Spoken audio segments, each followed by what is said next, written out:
যে একটু বেশি কথা বলেও যদি মুসলমানের সন্তানকে জাহান্নামের পথ থেকে ফিরানো যায়। আর আমি বলবো না বেশি কথা, কে বলবে বলেন? আমি হিন্দুর ঘরে জন্ম নিয়ে আজকে আমি ইসলাম অনুশাসন মেনে চলতে পারি, অথচ আপনাদের মাঝে আমি ইসলাম খুঁজে পাই না। আফসোস লাগে, হিন্দু থাকতে কোরআন হাদিস পড়েছিলাম, ওর যে ইসলাম আমি কোরআন হাদিসে পেয়েছিলাম, বর্তমান সমাজের অধিকাংশ মুসলমানের মাঝে সেই ইসলাম আমি খুঁজে পাই না। দুঃখে কলিজাটা কান্দে যে ইসলাম কোথায় আর আজকে সমাজের মুসলমান কোথায়। শুধু এই দুঃখ নিয়ে একটু বেশি কথা আপনাদেরকে বলি। আর এই জন্য যদি একটু বেশি কথা বলি, রাগ করবেন না তো? কেউ সত্যি রাগ করবেন না তো? এখন বলতেছেন না, কিন্তু যখন ঘাড়ের উপরে পড়বে তখন কিন্তু রাগ হবে। কিন্তু রাগ হইলে আমার করণীয় কিছু নাই, কারণ ব্যক্তি স্বার্থ নিয়ে কোনো কথা আমি বলি না। মুসলমানকে জাহান্নাম থেকে বাঁচানোর উদ্দেশ্যে কথা বলি, এতে কারো রাগ হয়, আমার কিচ্ছু আসবে যাবে না, ঠিক কিনা? বাবাজির একটা জিনিস চিন্তা করতে হবে, ডাক্তার রুগীকে কাটে চেড়ে অপারেশন করে ব্যথা দেয়, এটা কি আপনার নিজের ভালোর জন্য করেন নাকি রুগীর ভালোর জন্য করে বলেন তো? আপনাদের এলাকার কারোর সঙ্গে তো আমার কোনো শত্রুতা নেই, কি বলেন? কারোর সঙ্গে কোনো আত্মীয়তার বন্ধন নাই, ঠিক কিনা? অর্থের কোনো লেনদেন কারোর সাথে নাই, জমির আল ঠেলা ঠেলে নিয়ে জমি ভাগাভাগি নিয়ে কোনো দ্বন্দ্ব ফাসাদও কারোর সাথে নাই, ঠিক না? এরপরও আপনাদেরকে আমি বেশি কথা বলবো। কেন বলবো? একটু বিবেক দিয়ে চিন্তা করতে হবে। আমার নিজের স্বার্থে বলবো না বাজান, আপনাদের ভালোর জন্যই বলবো। এরপরও যদি আমার কথায় কারো রাগ হয়, বুঝতে হবে আসলে তার কপাল পড়ছে, ঠিক কিনা? কি জোরে বলেন? আসেন, আলোচনা শুরু করতে যাচ্ছি। যারা এখনো দূরে আছেন, মেহেরবানি করে দ্রুত ময়দানে চলে আসতে হবে। বাজান, আপনি মুসলমানের সন্তান মুসলমান, আর আমি হিন্দুর বাচ্চা মুসলমান। আপনাদের মাঝে আসছি আল্লাহর দ্বীন সম্পর্কে কিছু আলোচনা করবো এই আশা নিয়ে। আর এই জন্য অনুরোধ করবো, এলাকার একটা মুসলমানের সন্তানও দূরে থাকবে না। যদি কোনো মুসলমানের সন্তানের কানে আমার মাইকের আওয়াজ পৌঁছায়, আমি আবারও আপনার পায়ে হাত অনুরোধ করছি, মেহেরবানি করে ময়দানে চলে আসতে হবে। আর যদি কেউ বলে যে আমি মুসলমানের সন্তান না, তার না আসলেও চলবে, কথা ঠিক না? কিন্তু কোনো মুসলমানের সন্তান দূরে থাকতে পারবে না, কারণ কোরআন হাদিসের আলোচনার আওয়াজ কানে পৌঁছানোর পরে মুসলমান কখনো দূরে থাকতে পারে না, ঠিক না? অনেক সময় আমার নাম শোনার পরে অনেক হিন্দু ভাইয়েরাও আসেন মাহফিলে। যেহেতু আমি হিন্দু থেকে মুসলমান হয়েছি, তা ওনারাও জানতে চান যে আমি কেন মুসলমান হয়ে গেলাম। আজকের মাহফিলে হয়তো বা সেরকম দু চারজন হিন্দু বাদক আসতে পারেন না, কি বলে? আর যদি কোনো হিন্দু বাদক এসে থাকেন, ওনার জন্য কিন্তু ময়দানে বসতে নিষেধ নাই, কারণ এই ময়দান সকলের জন্য উন্মুক্ত। এ কোরআনে কারিমের ময়দান। আর কোরআনে কারিম শুধু মুসলমানের জন্য নাজিল হয় নাই, কোরআনে কারিম নাজিল হয়েছে সমস্ত মানবতার মুক্তির দিশারি হিসাবে, ঠিক না? হুদাল লিন্নাস, সমস্ত মানুষের হাদি হিসাবে কোরআন নাজিল হয়েছে, না কি বলেন? এই জন্য কোরআনের ময়দানে বসতে কারোর জন্য নিষেধ নাই। যদি কোনো হিন্দু বাদক এসে থাকেন, উনিও বসতে পারবেন এই ময়দানে, কোনো অসুবিধা নাই। কিন্তু তারপরেও কথা থাকে, হিন্দু ভাইরা যদি আসেন, ওনাদের আবার এতগুলো টুপিওয়ালা মানুষের সঙ্গে মিলে এ ময়দানে বসতে একটু লজ্জা লাগতে পারে, স্বাভাবিক এটা, না কি বলে? একটু সংকোচ বোধ হয়। আর ওনারা যদি লজ্জার খাতিরে, সংকোচের কারণে দূরে কোথাও দাঁড়িয়ে বসেও থাকেন, রাস্তার উপরে, বাজার মধ্যে, দোকানের সামনে থাকেন, আমি তাতেও কোনো আপত্তি করব না। কিন্তু কোন মুসলমানের জন্য এই ময়দানে বসতে কি লজ্জা লাগতে পারে? মুসলমানের জন্য এখানে লজ্জার কিছু আছে?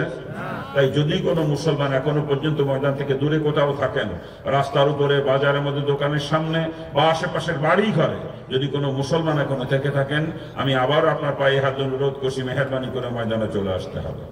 আমি হিন্দুর বাচ্চা মুসলমানের কোরআন হাদিস আলোচনা করব, আর আপনি মুসলমানের সন্তান হয়ে দূরে দাঁড়িয়ে বসে থাকবেন, এটা কখনো মানায় না, ঠিক কিনা?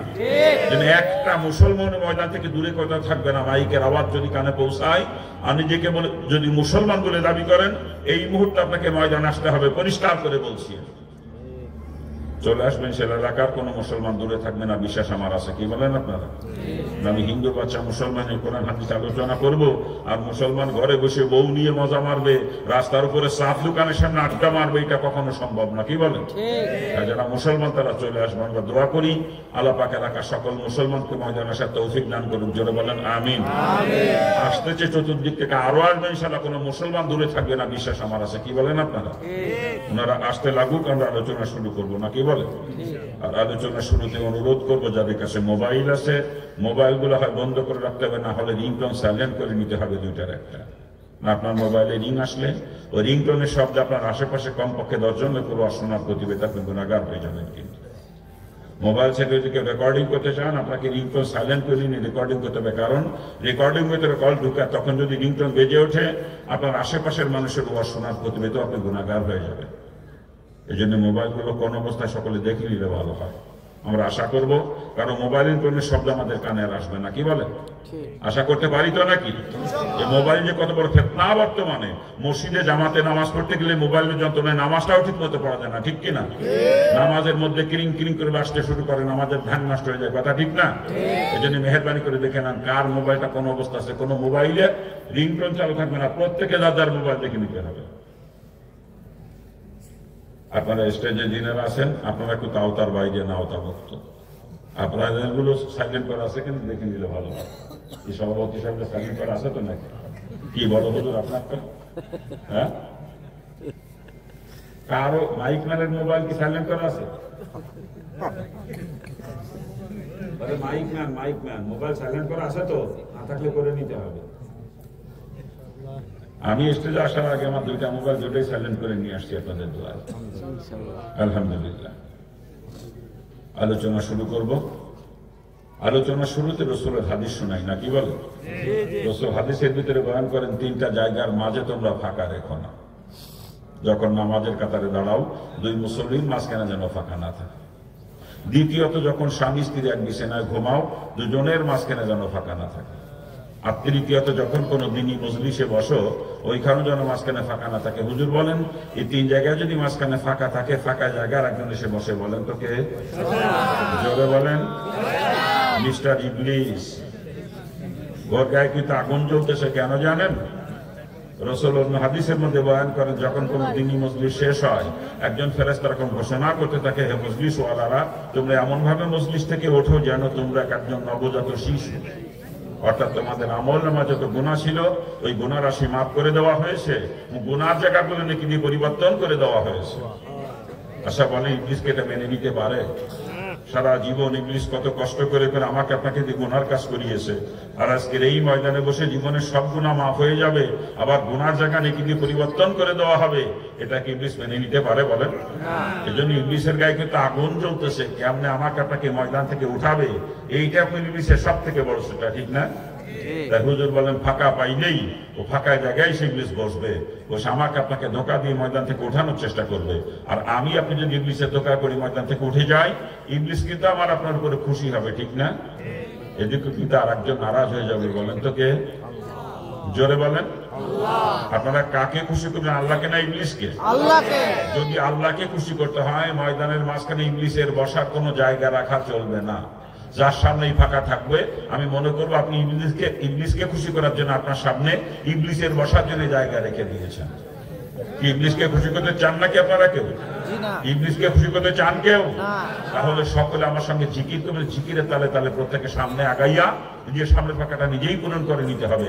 আপনি জায়গায় বসে থাকবেন আর একজনকে ঠেলে সামনে পাঠাবেন, এরকম চলবে না। কিন্তু আপনাকে সামনে আগাইয়া আপনার সামনের ফাঁকাটা আপনাকেই পূরণ করতে হবে। জিকির করে সামনে দিকে আগান, আল্লাহ আল্লাহ আল্লাহ আল্লাহ আল্লাহ আল্লাহ আল্লাহ আল্লাহ আল্লাহ আল্লাহ আল্লাহ আল্লাহ আল্লাহ আল্লাহ আল্লাহ আগান আগান আগান আল্লাহ। আমি জায়গায় বসে কাউকে জিকির করতে বলি না, জিকির করতে বলতে সামনে আগাইতে বলছি। কারো সামনে কোনো ফাঁকা জায়গা থাকবে না, ইবলিসের বসার কোনো জায়গা ময়দানের মাঝখানে থাকবে না। আগান, দ্রুত দ্রুত দ্রুত আগাইতে হবে, দ্রুত দ্রুত। ও পিছনে ভাইরা আপনাদের কানে কি মাইকের আওয়াজ যায়? ওখানে কি মাইকের আওয়াজ যায়? ওই যে বসে ওই একজন উঠছে কেবল চাদর আল্লাহ, বাদ বাকি কেউ নড়তেছে না, কিন্তু দেখেন যে বসে আছে। আলহামদুলিল্লাহ। ওনারা মনে হয় বাড়িতে কাটার সময় বিবি সাহেবের সাথে ওয়াদা করেছে যে এই যে কাজে বসবো ওই জায়গা তার নড়ব কি ভাই, জান আসার সময় ভাবি সাহেবের সাথে ওয়াদা করে আইসেন নাকি? যদি ওয়াদা করে আইসেও থাকেন, ওই ওয়াদা খেলাপ করে সামনে গেলে নেকি হবে, গুনাহ হবে না। আগান, একটু মেহরবানি করে আগান। দিনই মজমায় গায়ে গায়ে মিলিয়ে বসার সুন্নাত, এটা সুন্নাতের উপর আমল হয়ে যাবে। আগান আগান। এখনো বসে দিচ্ছে চুপচাপ করে দেখা গেছে।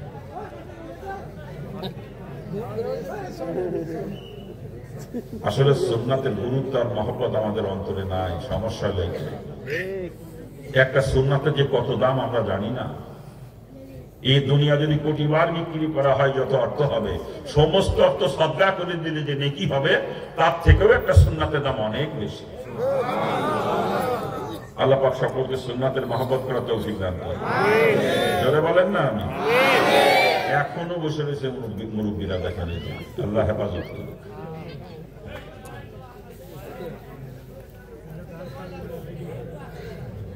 জি, হিন্দু আছে হুজুর।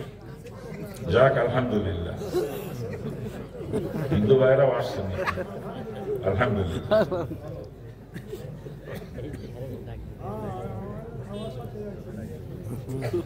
সময় আর নষ্ট করবো না, অনেক সময় নষ্ট হয়ে গেছে না, কি বলে?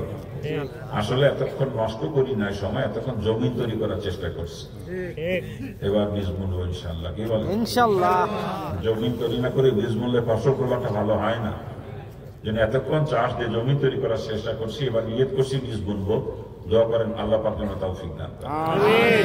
কিন্তু আশ্চর্য হয়ে যাচ্ছে আজকে মাহফিলে লোকের উপস্থিতি দেখি আমি। আপনাদের এই এলাকায় মনে হয় মুসলমানের বসবাস খুব কম, অন্য ধর্মের লোক বেশি নাকি? হ্যাঁ, এত কম লোক আমার মাহফিলে, আমি তো আশ্চর্য হয়ে যাচ্ছি। এরকম প্যান্ডেল কয়েকটা জোড়া দিলেও তো আমার মাহফিলে লোক সংকলন হয় না। প্যান্ডেলের সাইডের ব্যারিকেড গুলো খুলে দেওয়া লাগে। আজকে এই এলাকায় এই অবস্থাকে বুঝলাম না কিছু। যাক আলহামদুলিল্লাহ, 3 জন আসলেও যে আলোচনা হবে, ওই 33,000 আসলেও সে একই আলোচনা, কি বলে? এখন অল্প সংখ্যক লোক বলে ঠকাবো না, ঠকাবো একটু সময়ের সংক্ষিপ্ততার কারণে কিছুটা ঠকবেন। মানে এরা চাইছিল 9টায় দিতে, সেখানে 9:30 পার করে দিয়েছে। ওই আধা ঘন্টা যে আলোচনা করতাম সেটা পাইবেন না আপনারা। এখন 10টা বাজে, আপনারা বসে থাকবেন, আমি মোনাজাত দিয়ে নেমে যাবো, অসুবিধা নেই। যাক আলহামদুলিল্লাহ, শেষ পর্যন্ত থাকবেন তো সব? আখেরি মোনাজাত না দিয়ে যাবেন না? হ্যাঁ, হরিপদের দোয়া লাগে না, হরিপদ চলে গেলে যাইতে পারবে আগে, কিন্তু মুসলমান যাইতে পারবে না। মুসলমানের দোয়া দরকার, কি বলে? আপনার পূর্বপুরুষ, আপনার দাদা দাদি, নানা নানি, আপনার শ্বশুর শাশুড়ি, বাপ মা যারা কবরে চলে গেছে, অনেকের কবরে আযাব হয়ে গেছে, তারা আজকে আশায় বুক বাঁধে বসে আছে যে আজকে আমার সন্তান ওয়াজ শুনতে গেছে, আমার নাতি আজকে ওয়াজ শুনতে গেছে, আমার জন্য দোয়া করবে, আল্লাহ পাকের দোয়ার জরিয়ে আমার কবরে যাব মাফ করে দিবে। এই আশায় কিন্তু কবরবাসী বুক বাঁধে বসে আছে।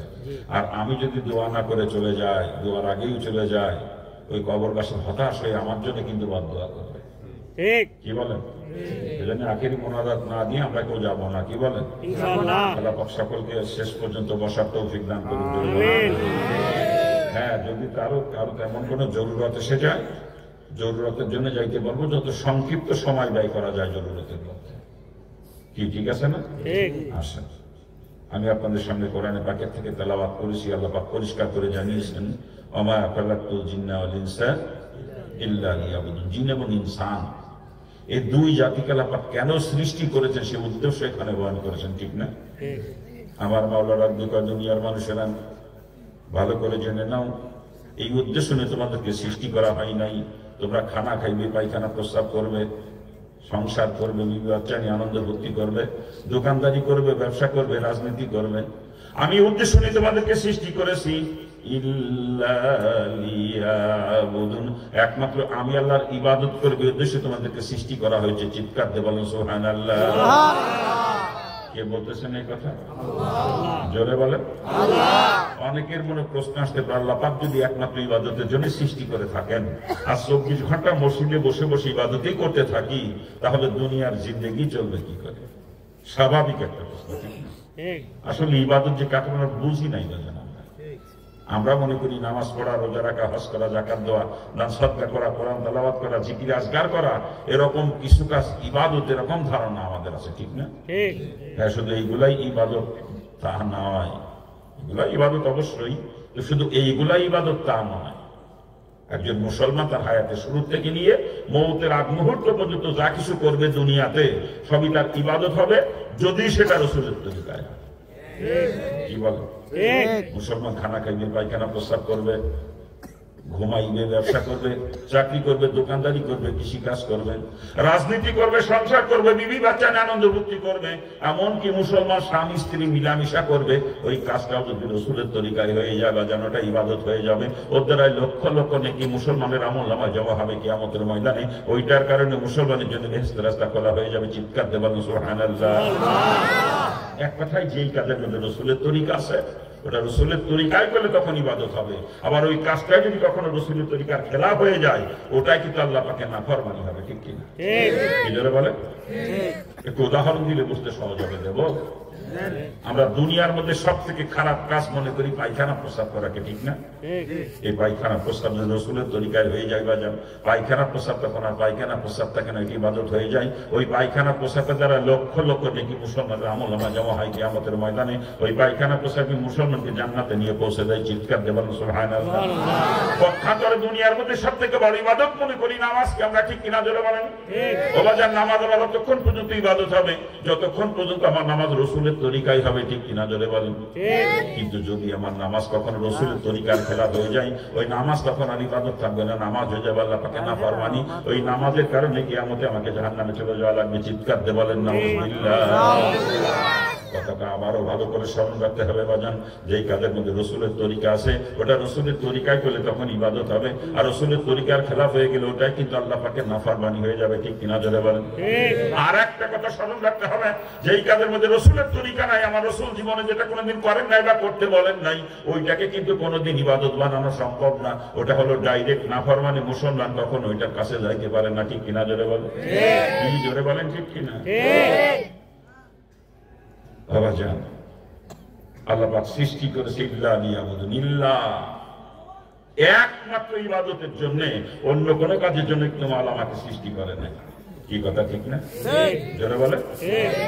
অর্থাৎ যা কিছু দুনিয়ায় করবো সব কিন্তু আমার ইবাদত হতে হবে, আর যেইটাকে ইবাদত বানাইতে পারবো না ওইটার নামই হলো নাফরমানি।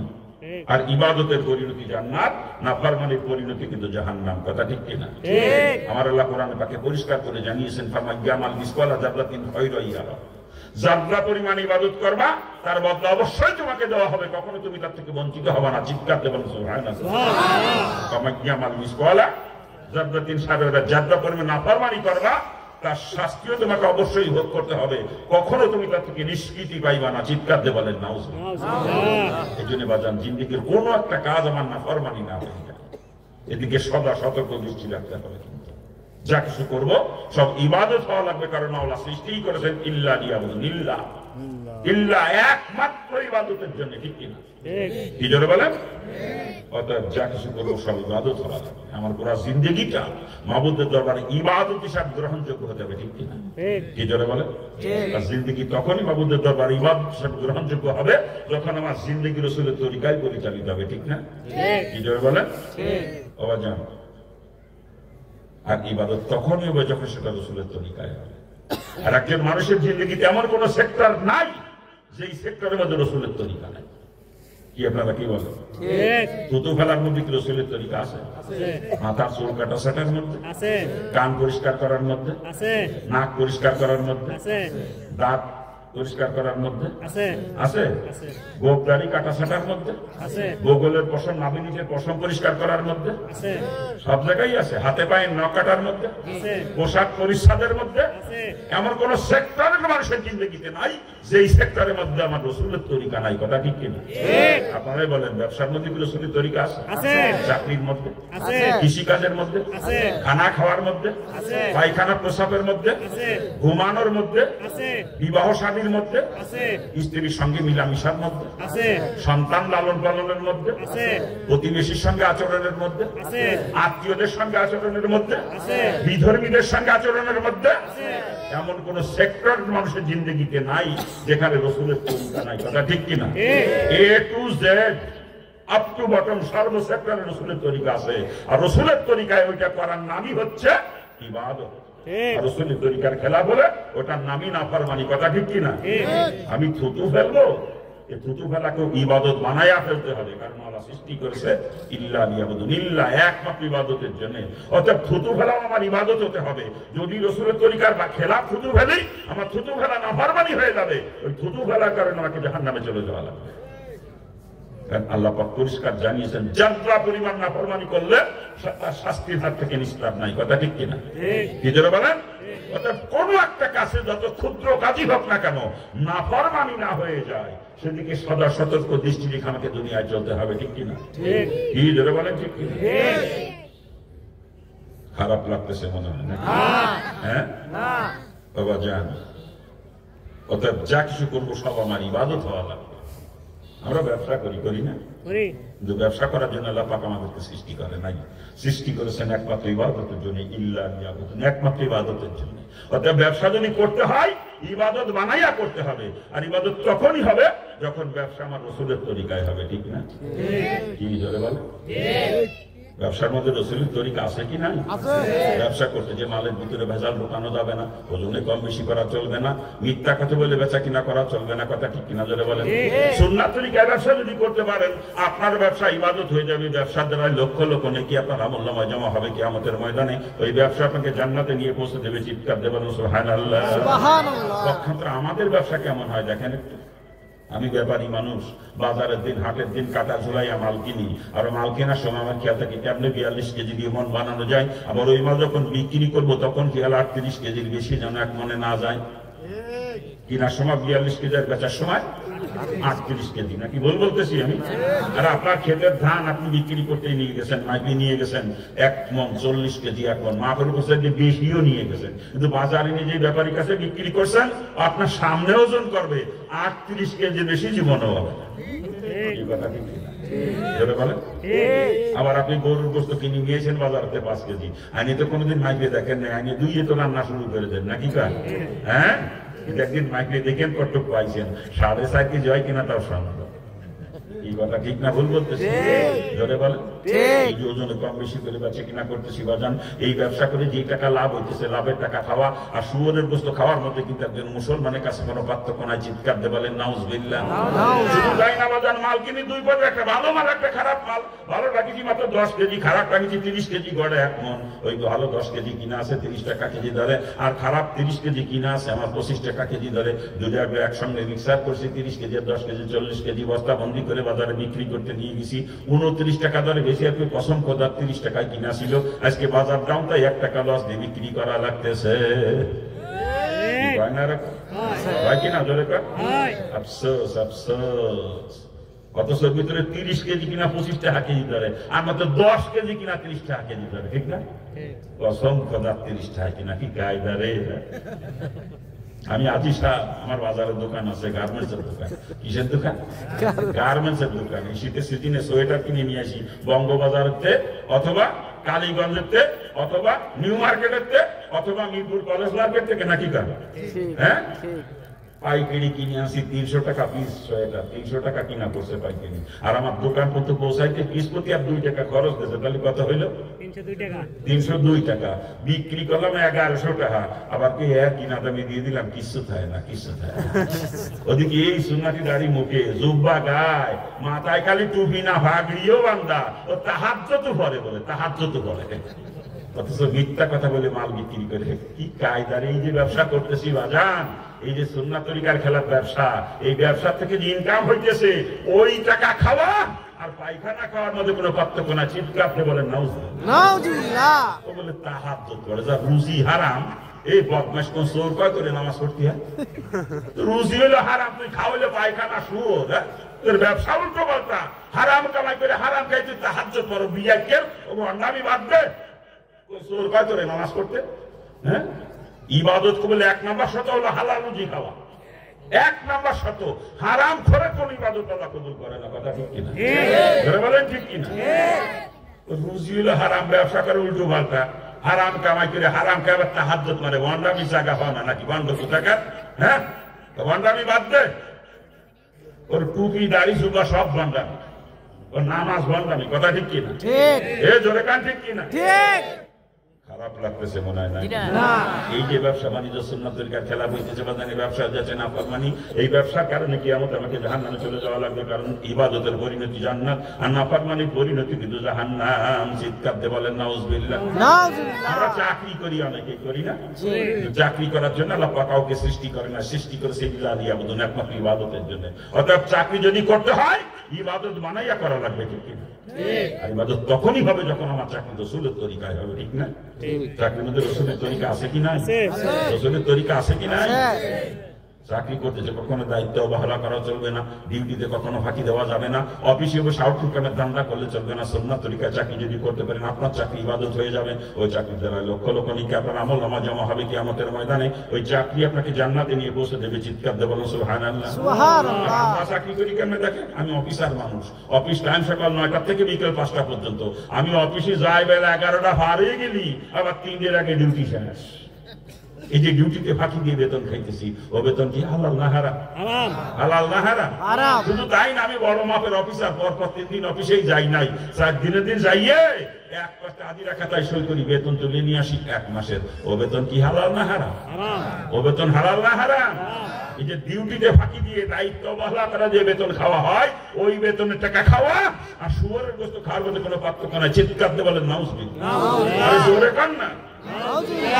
আবার শুধু তাই না, আমাদের বাংলাদেশের চাকরিজীবীর গোষ্ঠী অধিকাংশ ঘুষখোর, অধিকাংশ, ইল্লা মাশাআল্লাহ কিছু আছে ঘুষ খায় না, কিন্তু সংখ্যা খুব সীমিত, একেবারে সীমিত, কিন্তু অধিকাংশ চাকরিজীবীর গোষ্ঠী ঘুষখোর আমাদের দেশে। নাকি ভুল বলতেছি? যারা বলে রোজার মাসে ঘুষ খায় না, ইফতারির জন্য কিছু দিয়ে যাও। আমি কই টাকা দিয়ে ইফতারি করা থেকে শুয়োরের বস্তু দিয়ে ইফতারি করে, তাতেও তোমার গুনাহ কম হবে। শুয়োরের বস্তু খাইলে খালি হারাম খাওয়ার গুনাহ হইতো, আর ঘুষের টাকা যে খাইলাম ও টাকা তো হারামই। সাথে সাথে যার কাছ থেকে ঘুষ নিলাম তার উপরে জুলুম করা হইল, হারামও খাইলাম, জালেমও হইলাম। শুয়োর খেলে শুধু হারাম খাওয়া হইতো, জালেম হইতাম না। ঠিক কিনা? ধরে বলেন ঠিক কি? কি কায়দা রে! বড় মাপের অফিসার, আবার নামাজি, এই সুন্নাতি দাড়ি মুখে, সুন্নাতি জুব্বা গায়, টুপি মাথায় দিয়ে অফিস করে, প্যান্ট শার্ট পরে না, সুন্নাতি পোশাক, সালোয়ার জুব্বা, না ঠিক আছে? হ্যাঁ, জোহরের আজান হইতেছে মসজিদে, উনি নামাজে যাওয়ার জন্য প্রস্তুতি নেওয়া শুরু করছে। নামাজের জন্য প্রস্তুতি, ওজু টুজু করে এসে টেবিলে বসে ঘড়ি দেখতেছে, নামাজের টাইমে যাবে। ইতিমধ্যে একটা লোক একটা ফাইল নিয়েছে, স্যার আপনার একটা সই লাগবে, স্যার আপনার সইটা না হলে আমার কাজটা আটকা পড়ে রয়েছে, স্যার একটা সই করে দেন। টাকা দাও, টাকা ছাড়া সই হবে না। একটু করে ধমক দিবা, দিবা টাকা দিবা, তাহলে সই করি। আর আমি চললাম নামাজ পড়তে, সই করে করতে পারবো না। ঘুষ খেয়েও নামাজ পড়তে যায়, কত বড় ভণ্ড! এই ওগুলো জুতো পিটা করে মসজিদে বের করে দিতে পারেন না? ওই ঘুষ করে বদমাস মসজিদে যায়, মসজিদ না পাক করতে, জুতো পিটা করে মসজিদ থেকে বের করবে। মসজিদের কমিটি তো বেশি অংশ এরকম হয়। হ্যাঁ, মসজিদের কমিটি তো এরকম বেশি হয়, সুদখোর, ঘুষখোর। ওগুলো বানান কা কমিটি? অবৈধ টাকা, অবৈধ টাকা দিয়ে মসজিদি সিমেন্ট কিনে দেয়, 7 ধারা সিমেন্ট, টাইলস কিনে দেয়, ফ্লোরের সব অবৈধ টাকা আছে, হেরে বানাইছেন সব। কত ইনকাম অবৈধ। ওই হারাম টাকা দিয়ে মসজিদ করেছেন, ও মসজিদে নামাজ পড়লে নামাজ হবে। কি কথা ঠিক কিনা? হ্যাঁ, জনগণের টাকা মাগিয়ে খায় যত নেতার গোষ্ঠী, ওই নেতাগেরে নিয়ে আসেন দাওয়াত দিয়ে মসজিদে হাতজনি, মাদ্রাসায় হাতজনি, ওই নেতাগের হারাম টাকা দিয়ে মসজিদ করে এই মসজিদে কপাল গুটাইছে সারা জীবন। একটা শেষ দাও আল্লাহ কবুল করবে না, একটা শেষ দাও। কি কর? হ্যাঁ, নেতাগের ইনকাম কতটুকু বৈধ আমরা জানি না, কি জানি না? এক দলের নেতা সব দলের নেতাই এক কায়দা, নাকি ভুল বলতেছে? বলেন আগে তো নাকি ধরে খাইছে জনগণের, যারা 17 বছর ক্ষমতায় থেকে গেছে তারা খাইছে, আর এরা এখনো ক্ষমতায় যাই নাই, যাবে যাবে চিন্তা করি এখন যে খাওয়া শুরু করছে। এই কয়েকদিন আগে গত 13 তারিখে, গত 13 তারিখে ভোলায় মাহফিল ছিল।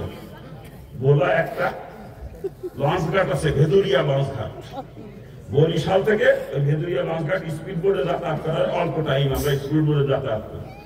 আমি যাওয়ার দিন স্পিড বোর্ডে গেছি, আসার দিন স্পিড বোর্ড নাই বরিশালে।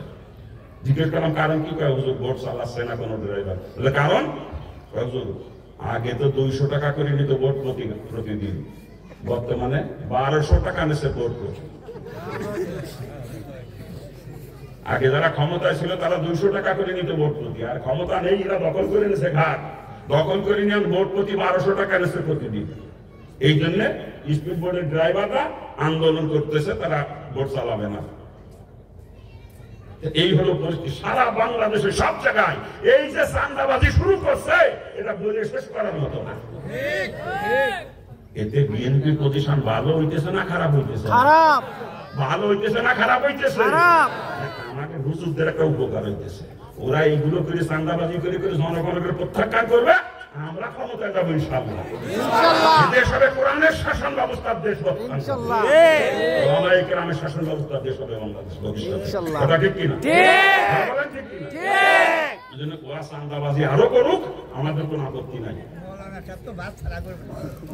খারাপ লাগতেছে? খারাপ লাগতেছে না? হ্যাঁ, আওয়ামী লীগেরা তো মেরে খাইছে, ক্ষমতায় ছিল খাইছে 17 বছর, আর এরা ক্ষমতায় যাওয়ার আগেই শুরু করছে খাওয়া।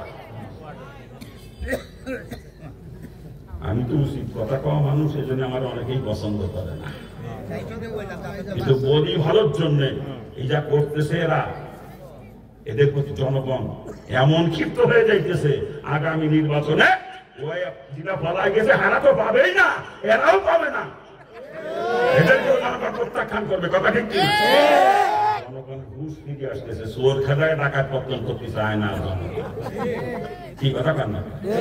যদি ঘুষ না ফেরে, চোর খেদায় ডাকাত আনবেন, ডাকাত খেদায় চোর আনবেন, আপনাদের কপালে আপনাদের ভাগ্যের উন্নতি জিন্দেগিতে কোনোদিনও হবে। সারা জীবন আপনাকে তামাই খেয়ে যাবে, এই সারা জীবন। যা আল্লাহর কাছে জবাবদিহি তার ভয় যার অন্তরের মধ্যে নাই, আখিরাতের ভয় যার অন্তরের মধ্যে নাই, ও যতই নামাজ পড়ুক, যত হজ করুক না কেন, ও অবৈধ পয়সা খাবেই খাবে। কথা ঠিক না? এই লোকটার মধ্যে আখিরাতে জবাব দেওয়ার ভয় আছে, আল্লাহর ভয় যার অন্তরের মধ্যে আছে, পরকালের ভয় আছে, সে কখনো অবৈধ পয়সা পেটে ঢুকাইতে পারে না, জাহান্নামের আগুন সে কখনো পেটে ঢুকাইতে পারে না। কথা ঠিক কিনা? জোরে বলেন ঠিক কিনা? দেখেন না, জুব্বালা টুপিওয়ালা জুব্বালা চাকরি করে অফিসার টেবিল দেখায়, ওগুলো ভণ্ডামি। কথা ঠিক কিনা? ওর টুপি দাড়ি জুব্বা সব ভণ্ডামি, ভণ্ড ঘুষখোর বদমাইশ, মানুষের ধোঁকা দেওয়ার জন্য এই জুব্বা টুপি দাড়ি দোষে মানুষকে ধোঁকা দেওয়ার জন্য ধোঁকাবাজ। খারাপ লাগতেছে নাকি?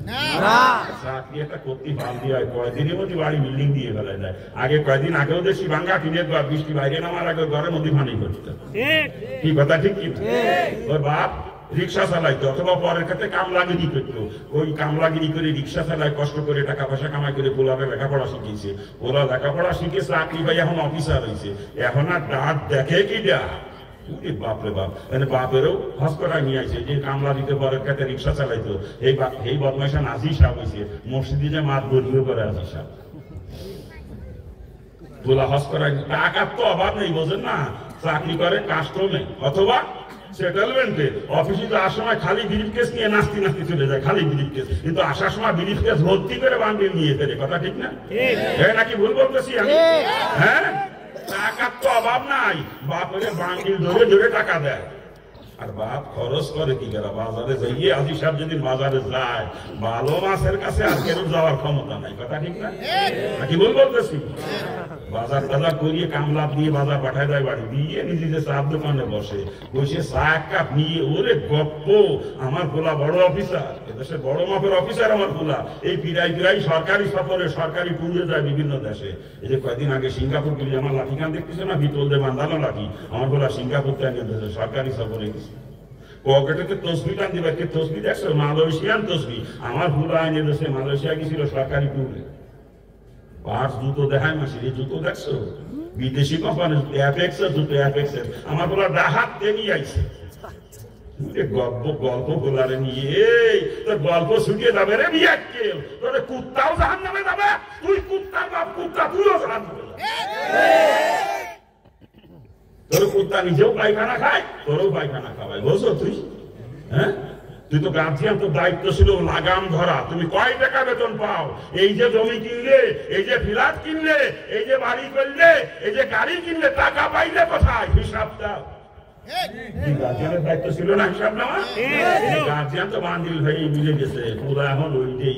আর একটা মাদ্রাসায় পড়াছিল মুফতি সাহেব, মুফতি সাহেব তো বেতন পায় ৯,০০০ টাকা, নিজেরই চলে না, বাপের তাহাও দিতে পারে না, তারপরেও কিছু দেয়, কিন্তু ওটা তো বাপের পছন্দ হয় না। ওই যে আর তুলাতে বান্ডিল দেয় কাস্টমার পিসাব, ওই যে হয়েছে এখন তুলা, তোর হাসি গিরি শুকিয়ে যাবে বিয়াক্কেল। ও বলে একা জাহান্নামে যাবে না, তোরে নিয়ে তারপরে যাবে। আল্লাহ পাক কোরআনে পাকে পরিষ্কার করে জানিয়েছেন তাহাতাক দামিনা লিয়াকুনা মিনাল সালিম, ওই সন্তান তোকে পায়ের নিচে ফেলবে কিয়ামতের দিন, পায়ের নিচে ফেলে পাড়াইয়া চটকাইয়া তোকে নিয়ে তারপরে জাহান্নামে যাবে। এখনো সময় আছে, যদি বাঁচতে চান লাগাম ধরেন। আপনার পুরা ঢাকায় বিরাট কিনছে, আশুলিয়ায় জমি কিনে বাড়ি বানাইছে, এলাকায় যদি কেউ কাজ জমি বিক্রি করবো, আপনার পুলার উপরে টাকা দিয়ে জমি কেনার মতো মানুষ এলাকায় নাই। এত টাকা আসে কম থেকে কয় টাকা বেতন ভাইয়া, কয় টাকা বেতন পায়? আরে পুলিশের কনস্টেবল, পুলিশের কনস্টেবল হে ঢাকা শহরে বাড়িয়েছে 5টা 6টা পুলিশের কনস্টেবল, ও যে বেতন পায় ও তো বাসা ভাড়ায় হয় না। ঢাকা শহরে বর্তমান 24-25 হাজার টাকা মাসে বাসা ভাড়া, ও বাসা ভাড়ায় হয় না, ফ্যামিলি নিয়ে ঢাকায় থাকে, বাড়ি করে ফেলাছে 3 দিয়ে 4 কয় বছর চাকরি, নাকি ভুল করছি? হ্যাঁ, হারাম করে গোষ্ঠী 7 জাহান্নামী, চিৎকার দিয়ে বলেন নাউজুবিল্লাহ। এরা জান্নাতে গেলে রাসূল মিথ্যাবাদী হয়ে যাবে, রাসূলের হাদিস মিথ্যা হয়ে যাবে। আর কসম খোদার, কসম খোদার, কসম খোদার, আমার রাসূলের কোন হাদিস কখনো মিথ্যা হবে না, আমার রাসূল কখনো মিথ্যাবাদী হবে না, অতএব হারামখোর কখনো জান্নাতে যাবে না। রাসূলের পরিষ্কার হাদিস, হারাম মালের দ্বারা যে রক্ত আর গোশত শরীরে তৈরি হয়, ওই রক্ত আর গোশত জাহান্নামের খোরাক। হারামখোরের জন্য আল্লাহ পাকের জান্নাত হারাম। হারামখোর যদি জান্নাতে যায়, রাসূলের হাদিস মিথ্যা হয়ে যায় না? মিথ্যা হয়ে যায় না? ঠিক। ওবাদান আমার উপরে রাগ করেন, আমার কোনো দুঃখ নেই, তাতে আপনার পা ধরিছি। যদি জান্নাতে যাইতে মন চায়, দণ্ডামি করে জান্নাতে যাওয়া যাবে না। রুজিটা আগে হালাল করেন, হালাল কামাই করেন, হালাল খান, ইবাদত বন্দেগী কবুল হবে, অল্প ইবাদতে ভেসে চলে যাইতে পারবেন। আর ওই হারাম খাইয়ে নামাজ পড়ে কপাল কালো বানাইবেন, কসম খোদার একটা সেজদাও কখনো আমার মাবুদের দরবারে কবুল হবে না, কারণ ইবাদত করলে 1 নাম্বার শত হালাল রুজি খাওয়া। কি কথা ঠিক কিনা? রাগ করতেছেন? এই যে চাকরি বাকরি করতেছে, রাসূলের তরিকার খেলাফ বাজানে চাকরি হয়ে যাচ্ছে নাফরমানি, এই চাকরির কারণে কিয়ামত আমাকে জাহান্নামে যাওয়া লাগবে, কারণ ইবাদতের পরিণতি জান্নাত আর নাফরমানির পরিণতি কিন্তু জাহান্নাম। ঠিক কিনা? জোরে বলেন, কি জোরে বলেন, ঠিক কিনা? এই জন্য জীবনে যা কিছু করবো সব ইবাদত বানাইয়া করা লাগবে, আর ইবাদত তখনই হবে যেটা রাসূলের তরিকায় যখন হবে। কথা ঠিক কিনা? হ্যাঁ, আমরা পায়খানা প্রস্রাব করি, এর মধ্যে রাসূলের তরিকা নাই?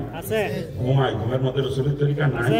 আপনি সারা রাত ঘুমাইবেন, অথচ সারা রাত আমলনামায় নেকি জারি থাকবে যদি সুন্নাত তরিকায় ঘুমাইতে পারেন।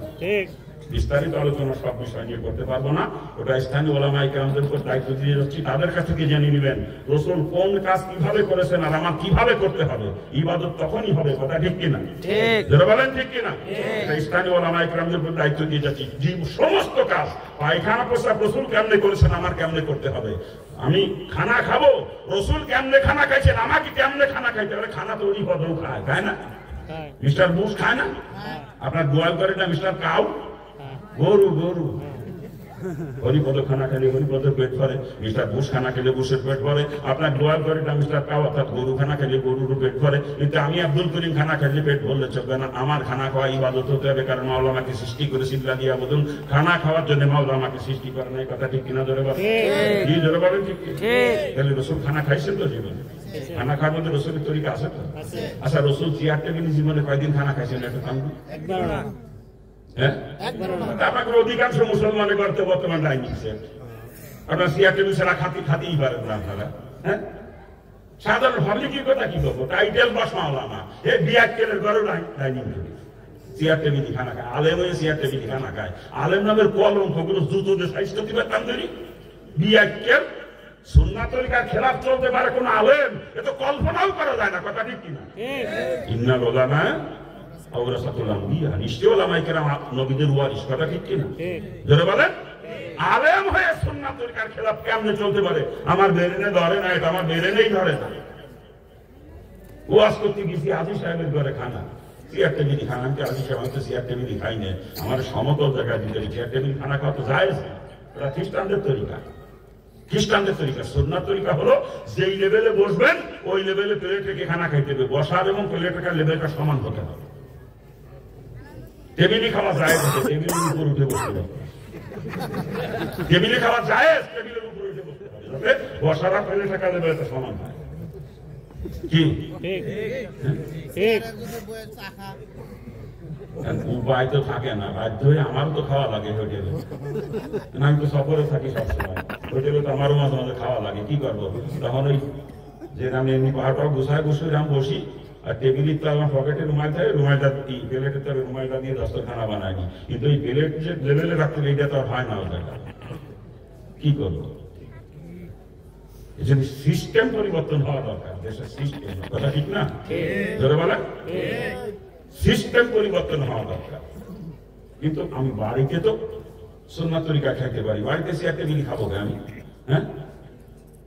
আর দস্তরখানা তো মিশলেও পাওয়া যায় না মুসলমানের ঘরে বর্তমানে, সে নেই না দস্তরখানা।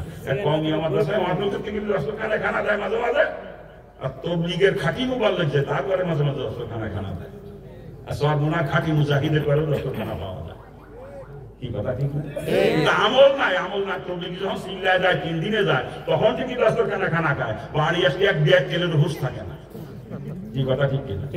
ওই সরবরাহ মুরিদরা যখন মাসিক ইস্তেমার দিন খানা খায়, সরমনায় যে মাহফিলের সময় খানা খায়, ওই সময় দস্তরখানা বিছিয়ে খায়, কিন্তু বাড়ি আসলে এক ব্যাগ তেলের হুঁশ থাকে না। কি কথা ঠিক না বলবো?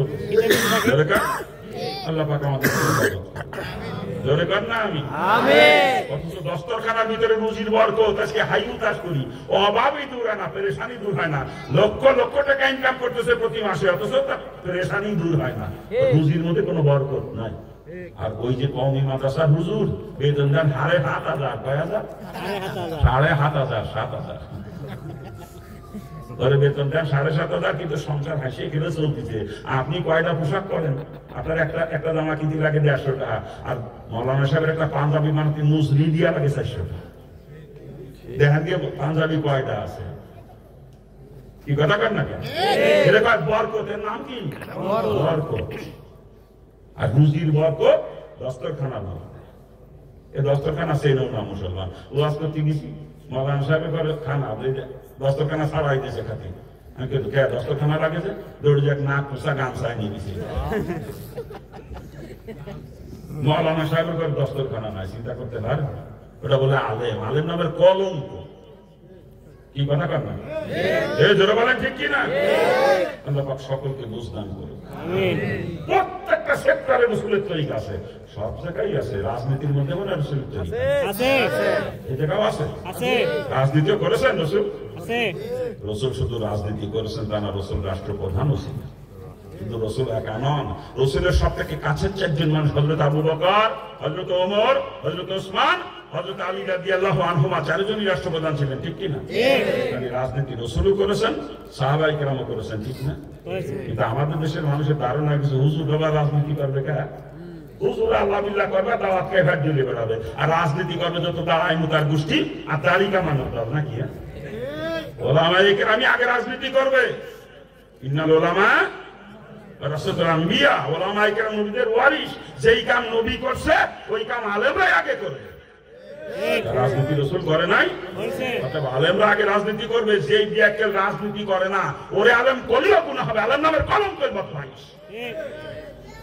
ইসলামী শাসন ব্যবস্থা কায়েমের চেষ্টা যে করে না, সে কখনো আমার নবীর ওয়ারিস হতে পারে না। কথা ঠিক কিনা? ইসলামী শাসন ব্যবস্থা কায়েমের চেষ্টা করা প্রত্যেকটা মুসলমানের জন্য ফরজ। এটা ফরজে কিফায়া না, যে কিছু লোকে করলে হয়ে যাবে এরকম না, এটা ফরজে আইন। প্রত্যেকটা মুসলমানের জন্য তার নিজ দেশে ইসলামী শাসন ব্যবস্থা কায়েমের চেষ্টা করা ফরজ। কি কথা বলেন না কেন? হ্যাঁ, আল্লাহ পাক সকলকে বুঝদান। আপনি একা বসবাস করেন একটা দেশে, যে দেশেই বসবাস করেন না কেন, আমেরিকা হতে পারে, অস্ট্রেলিয়া হতে পারে, জাপান, চীন, রাশিয়া, কানাডা, অস্ট্রেলিয়া, যে দেশেই বসবাস করেন, নেপাল, ভুটান, ভারত, পাকিস্তান, বাংলাদেশ, যে দেশে আপনি বসবাস করেন না কেন, আপনি একজন মুসলমান। ওই দেশে আর কোনো মুসলমান নাই, আপনি একাই মুসলমান ওই দেশে। আপনি একাও যদি হয়ে থাকেন, আপনার মৃত্যুর আগ মুহূর্ত পর্যন্ত আপনার দেশে ইসলামী শাসন ব্যবস্থা কামের চেষ্টা করে যাওয়া আপনার জন্য ফরজ। কায়েম হওয়া না হওয়া আপনার দায়িত্ব না, ও দায়িত্ব মাওলা। কথা ঠিক কিনা? চেষ্টা করে যাওয়া আপনার দায়িত্ব। মৃত্যুর আগ মুহূর্ত পর্যন্ত আপনার দেশে ইসলামী শাসন ব্যবস্থা কামের চেষ্টা করা আপনার জন্য ফরজ। আর ইসলামী শাসন ব্যবস্থা কামের চেষ্টা করে ফরজ হয়ে থাকে, ইসলামী রাজনীতি করা প্রত্যেকটা মুসলমানের জন্য ফরজ। কথা বলেন ঠিক কিনা? যেটা বলেন আবার ওদিকে খেয়াল রাখতে হবে আল্লাহ পাক রাজনীতি করার জন্য সৃষ্টি করে না, সৃষ্টি করেছে একমাত্র ইবাদতের জন্য, ঠিক কিনা? অর্থাৎ রাজনীতি করতে যদি হয় ইবাদত বানাইয়া করা লাগবে, কথা ঠিক না? আর ইবাদত তখনই হবে যখন রসুলের তরিকায় রাজনীতি হবে, ঠিক কিনা? রসুলের তরিকায় রাজনীতি করে ইবাদত যদি বানাইতে পারেন, ওই রাজনীতি লক্ষ লক্ষ নেকামুল্লাহ জমা হয়ে যাবে কিয়ামতের ময়দানে, ওই রাজনীতি আপনাকে জান্নাতে নিয়ে পৌঁছে দেবে। চিৎকার দেবেন সুবহানাল্লাহ। পক্ষান্তরে রসুলের তরিকার খেলাফ যদি আমি রাজনীতি করি, আমার রাজনীতি নাফরমানি হয়ে যাবে, ওই রাজনীতির কারণে কিয়ামতে আমাকে জাহান্নামে চলে যেতে হবে, কারণ ইবাদতের পরিণতি জান্নাত, আর নাফরমানির পরিণতি কিন্তু জাহান্নাম, ঠিক কিনা? জোরে বলেন, কি জোরে বলেন, ঠিক কিনা? এই জন্য খুব হুঁশিয়ার বাজার, যা কিছু করবো জিন্দগিতে সব ইবাদত বানায়া করতে, কারণ আল্লাহ সৃষ্টি করেছে একমাত্র ইবাদতের জন্য, রাজনীতি করার জন্য আমাকে সৃষ্টি করে নাই, কথা ঠিক না? যারা বলেন ঠিক কিনা? অতএব সব রাজনীতি ইবাদত হতে হবে মুসলমানের রাজনীতিও ইবাদত হওয়া লাগবে, আর ইবাদত তখনই হবে যখন রসুলের তরিকায় ইসলাম কায়েমে রাজনীতি হবে, কথা ঠিক কিনা? দুঃখ লাগে, আমি হিন্দুর বাচ্চা, আল্লাহ পাক আপনাদের মতো মুসলমান করে আমাকে জন্ম দেন নাই, হিন্দু ঘরে জন্ম দিয়েছিলেন। আর হিন্দু অবস্থায় আমি ছাত্রলীগের জেলা সেক্রেটারি ছিলাম, ছাত্রলীগের কলেজের বিপি ছিলাম, মাগুরা গভর্নমেন্ট কলেজের বিপি, ছাত্রলীগের প্যানেল থেকে কলেজের বিপি নির্বাচিত হয়েছিলাম। আজকে যদি আওয়ামী লীগ করতাম, এই যে 17 বছর ক্ষমতায় থেকে গেল আওয়ামী লীগ, এই 17 বছর দাপটওয়ালা মন্ত্রী থাকতাম আমি একজন। আবার ম্যাডাম যখন বলাছে তখন আমারও বলানো লাগছে, আপনারা খাতির করতেন না আমাকে, কথা ঠিক না? কিন্তু আল্লাহ পাক তার আগেই আমাকে বুঝ দিয়ে দিয়েছেন যে মুসলমান তো কখনো কুফরি মতবাদ কায়েমের চেষ্টা করতে পারে না, যে মুসলমান সে ইসলাম কায়েমের চেষ্টা করবে, আর যে কাফের সে কুফরি মতবাদ কায়েমের চেষ্টা করবে, ঠিক কিনা? হ্যাঁ, আমি যখন হিন্দু ছিলাম, কাফের ছিলাম, ততদিন আমিও কুফরি মতবাদ কায়েমের চেষ্টা করেছি, কিন্তু এখন তো আমি একজন মুসলমান, এখন আমার চেষ্টা হবে আল্লাহর জমিনে আল্লাহর দ্বীন কেমনে কায়েম করা যায়। এই বুঝ আমি যখনই পেয়েছি, সঙ্গে সঙ্গেই ছাত্রলীগের জেলা সেক্রেটারি দায়িত্ব ইস্তফা দিয়ে ফিরে চলে আসি কোরআনের সাহায্য নিয়ে। আমি আল্লাহ কোরআন নিয়ে আন্দোলন করি, আল্লাহ দিন কায়েমের চেষ্টা করি, কিন্তু মুসলমানের বাচ্চারা দেখি গণতন্ত্র কায়েমের জন্য জীবন দিয়ে দিচ্ছে, সমাজতন্ত্র কায়েমের চেষ্টা করতেছে, জাতীয়তাবাদ কায়েমের চেষ্টা করতেছে, ধর্ম নিরপেক্ষতা কায়েমের চেষ্টা করে, মুসলমানের বাচ্চারা করে না? আচ্ছা, এগুলো কি ইসলামী মতবাদ না কুফরি মতবাদ? এগুলো ইসলামী মতবাদ না কুফরি মতবাদ? গণতন্ত্র নিয়ে আজকে জয় জয়কার অবস্থা সারা বিশ্বে, বিশেষ করে মুসলমান দেশগুলোতে গণতন্ত্র বেশি হাওয়াভারি করতেছে, গণতন্ত্র নিয়ে মুসলমানের সন্তানেরা, কথা ঠিক না? গণতন্ত্র কি ইসলামী মতবাদ না কুফরি মতবাদ? গণতন্ত্রের প্রতিষ্ঠাতাকে জানেন আপনারা? আব্রাহাম লিঙ্কন, আমেরিকার ভূতপূর্ব প্রেসিডেন্ট। দুনিয়া সৃষ্টির থেকে এই মুহূর্ত পর্যন্ত যত ইসলাম বিদ্বেষী মানুষ দুনিয়াতে জন্ম নিয়েছে, তার ভিতরে অন্যতম একজন ছিল এই আব্রাহাম লিঙ্কন। ইসলামের কত বড় দুশ্মন ছিল কল্পনাও করতে পারবেন না। তার প্রতিষ্ঠিত মতবাদ হচ্ছে গণতন্ত্র, যে গণতন্ত্রের মূল কথা হলো জনগণ সমস্ত ক্ষমতার উৎস, by the people for the people of the people, এটা গণতন্ত্রের মূল থিওরি, ঠিক কিনা? আর এদিকে আল্লাহ কোরআন কি কয়? ইন্নাল্লাহা আলা কুল্লি শাইইন কাদির, সমস্ত ক্ষমতার উৎস কে? আল্লাহ। কোরআন কয় সমস্ত ক্ষমতার উৎস আল্লাহ, আর গণতন্ত্র কয় সমস্ত ক্ষমতার উৎস জনগণ। তা যদি কেউ আল্লাহ কোরআনেরটা বিশ্বাস না করে, গণতন্ত্রেরটা বিশ্বাস করে, তার কি আর ঈমান থাকে? তার কি আর ঈমান থাকে? আল্লাহকে বাদ দিয়ে যদি কেউ জনগণকে ক্ষমতার উৎস মনে করে, কথা গণতন্ত্র যারা বিশ্বাস করে, কসম খোদার ওদের ঈমান নাই, ওরা বেঈমান কাফের। কি কথা বলেন? ঠিক কথা বললে হবে না, আমার কানে আওয়াজ আসতেছে। কথা বুঝতে কষ্ট হয় আপনাদের? মুসলমান কখন আল্লাহকে বাদ দিয়ে জনগণকে ক্ষমতার উৎস মনে করতে পারে না। গণতন্ত্র কোনো মুসলমান বিশ্বাস করতে পারে না, আর যারা গণতন্ত্র বিশ্বাস করে কসম খোদা তারা কখনো মুসলমান হতে পারে না। জীবনে 14 বার হজ করুক না, গণতন্ত্রের রাজনীতি করে, ওরা মুসলমান না, কাফের। তাতে হাজী সাহেব হইলেও কাফের, ও মুফতি মুহাদ্দিস হইলেও কাফের, যদি কোনো পীর সাহেব হয় সব কাফের। মুসলমান কখনো আল্লাহকে বাদ দিয়ে জনগণকে ক্ষমতার উৎস মনে করতে পারে না। গণতন্ত্র মুসলমান কখনো বিশ্বাস করতে পারে না, কথা ঠিক কিনা? একটা প্রশ্ন করবো আপনাদের কাছে, করবো? দুনিয়া সৃষ্টি থেকে এই মুহূর্ত পর্যন্ত সারা দুনিয়াব্যাপী চ্যালেঞ্জ আমার, একজন কাফের নাম বলে তো, যে কাফের কোনদিন ইসলাম কায়েমের চেষ্টা করেছে? এমন একজন কাফের নাম বলে? করছে? করে নাই, করবেও না কোনদিন। কাফেরদের নীতি ঠিক আছে, কোন কাফের কখনো ইসলাম কামের চেষ্টা করে নাই, কোনোদিন করবেও না। কথা ঠিক না? আমরা মুসলমানের সন্তান, আমাদের নীতির কোনো ঠিক নাই, দাবি করি মুসলমান বুঝে, অথচ কুফরি মতবাদ কায়েমের জন্য জান প্রাণ দিয়ে চেষ্টা করতেছি। কথা ঠিক না? আল্লাহ পাক আমাদেরকে হেফাজত। আমরা মুসলমান না কাফের? মুসলমান। আমরা মুসলমান না কাফের? কোনো কাফের আমার ইসলাম কামের চেষ্টা করে নাই কোনোদিন। আমি একজন মুসলমান, আমি কেন কুফরি মতবাদ কায়েমের চেষ্টা করবো বলেন? হ্যাঁ, এতদিন করছি, ভুল করছি, তওবা করে ফেললো। তওবা করে আল্লাহ তাআলা মাফ করে দেন। আল্লাহ আশার বাণী শুনেছে কোরআনে পাকে, লা তাকনাতু মির রাহমাতিল্লাহ, বান্দা আমার রহমতে কেন নইয়া শেষ না। এতদিন কুফরি মতবাদ কামের চেষ্টা করেছিলি, তওবা করে ফিরে আয় কোরআনের ছায়ার নিচে। তোর তওবা করতে দেরি হবে, আমি আল্লাহ তোকে মাফ করতে দেরি করবো। আমরা পারি না তওবা করতে? আমি তো একজন মুসলমান, আমি তো কাফের নই। কোন কাফের আমার ইসলাম কামের চেষ্টা কোনোদিন করে নাই, আমি কেন কুফরি মতবাদ কামের চেষ্টা করবো? এই বুঝতে আসে না আমাদের মধ্যে। দুঃখ একটা, আমি হিন্দু ঘরে জন্মাইছি, আল্লাহ আমারে বুঝ দিল, কিন্তু আপনাদেরকে দেয় না। আমি দোয়া করে সকল মুসলমানকে সঠিক বুঝ দান করি। জোরে কান না আমি এতদিন ভুল করছি, তওবা করে ফেলবো। এখন থেকে মৌত পর্যন্ত ইসলাম কামের চেষ্টা করবো। রাজি আছেন? কোন কাফের আমার ইসলাম কামের চেষ্টা কোনোদিন করে নাই, অর্থাৎ আমি একজন মুসলমান, আমিও আর কোনোদিন কুফরি মতবাদ কামের চেষ্টা করবো না। এখন থেকে মৌত পর্যন্ত ইসলাম কামের চেষ্টা করবো। রাজি? কারা কারা রাজি? কাজ করুন তো দেখি।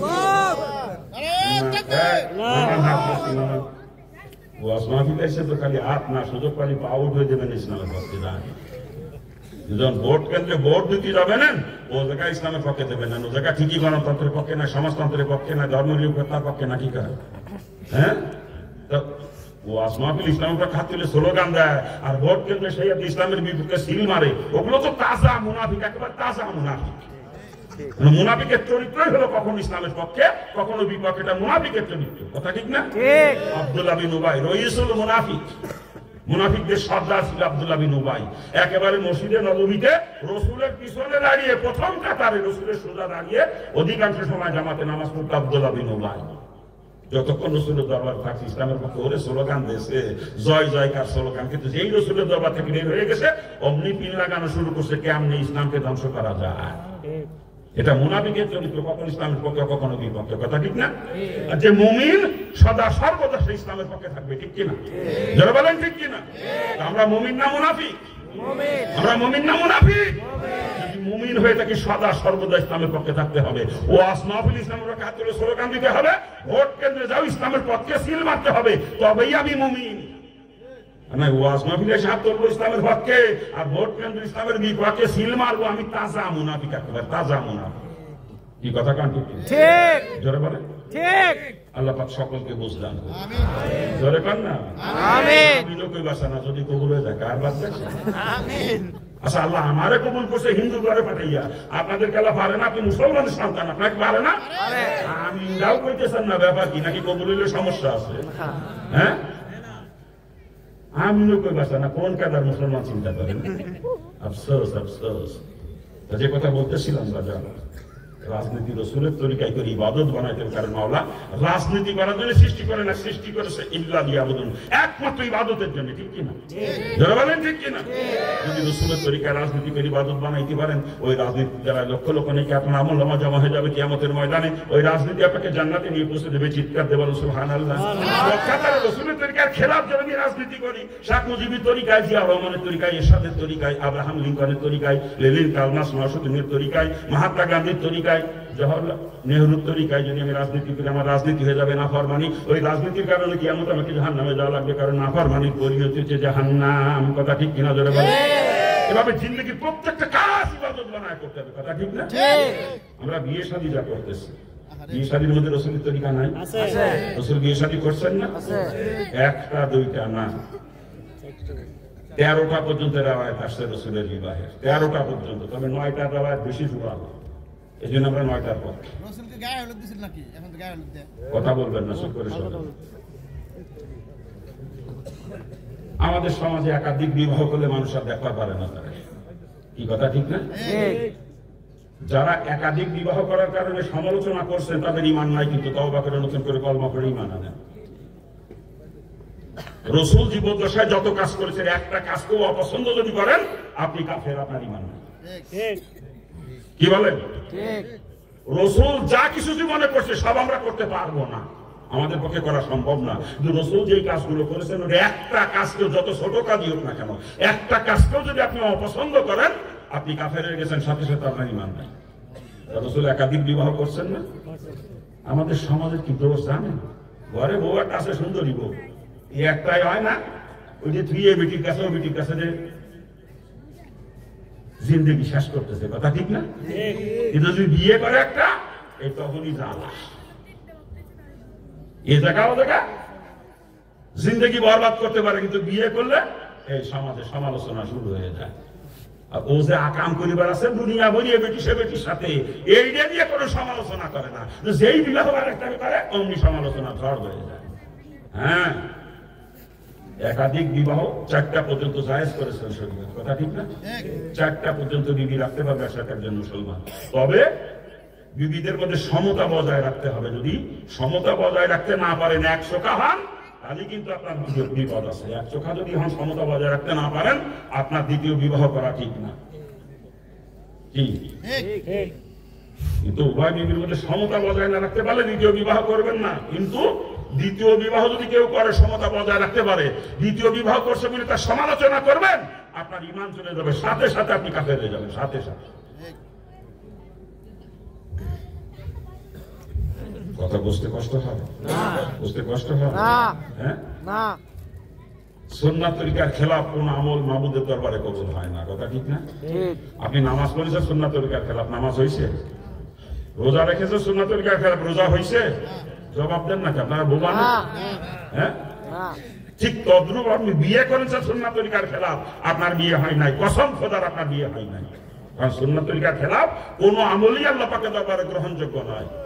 যে বিয়ে সুন্নাত তরিকার খেলাফ, ও বিয়ে কোনোদিন আল্লাহ কবুল করে না। আর আল্লাহ যেই বিয়ে কবুল করে না, ও বিয়ে কোনো বিয়েই না। বুঝে, স্বামী স্ত্রী নামে সারা জীবন মিলামিশা করতেছে না, অবৈধ মিলামিশা, জিনা। জিনা আর জিনার মাধ্যমে সন্তান জন্ম নিলে কি হয় বলেন? অবৈধ সন্তান, হারামজাদা, জারজ সন্তান। আজকে জারজ সন্তানে মুসলিম সমাজ ভরপুর হয়ে গেছে, যার কারণে মুসলিম সমাজের আজকে এই পরিণতি। আজকে বাপ মা চোখে ঘুম নাই, বেটা ছেলেদের মেয়েদের গার্জিয়ানের চোখে ঘুম নাই। আজকে সন্তান কথা শোনে না, একটা গাঁজাখোর, একটা বাবাখোর, একটা হিরোইন খোর, আঠাও করে খায় বদমাইশের গোষ্ঠী। আঠা, যে কাঠ জোড়া দেয় আঠা দিয়ে, আঠাও করে খায় বদমাইশের। মাদকাসক্ত সমাজ হয়ে গেছে এটা বর্তমানে, কথা ঠিক না ভুল বলতে? অধিকাংশ যুবক ছেলেরা, মুসলমানের যুবক হওয়ার আগেই কৈশোর থেকে শুরু করে মাদক সেবন। অথচ কোন মুসলমানের বৈধ সন্তান কখনো মাদকাসক্ত হতে পারে না। মুসলমানের কোন বৈধ সন্তান কখনো জুয়ায় আসক্ত হতে পারে না, কথা ঠিক কিনা? অধিকাংশ মুসলমানের ছেলেরা বর্তমান জুয়া খেলে। জুয়া খেলার জন্য তো বাইরে যাওয়া লাগে না, জুয়া খোটে যাওয়া লাগে না। এই যে শীতকাল, কম্বল মুড়ি দিয়ে সারা রাত কম্বলের মধ্যে জুয়া খেলে, সারা রাত কম্বলের মধ্যে জুয়া খেলে। কি কথা ঠিক না বলবো? এই যারা জুয়াখোর, যারা মাদক আসক্ত, কসম খোদার ওরা জাউরা।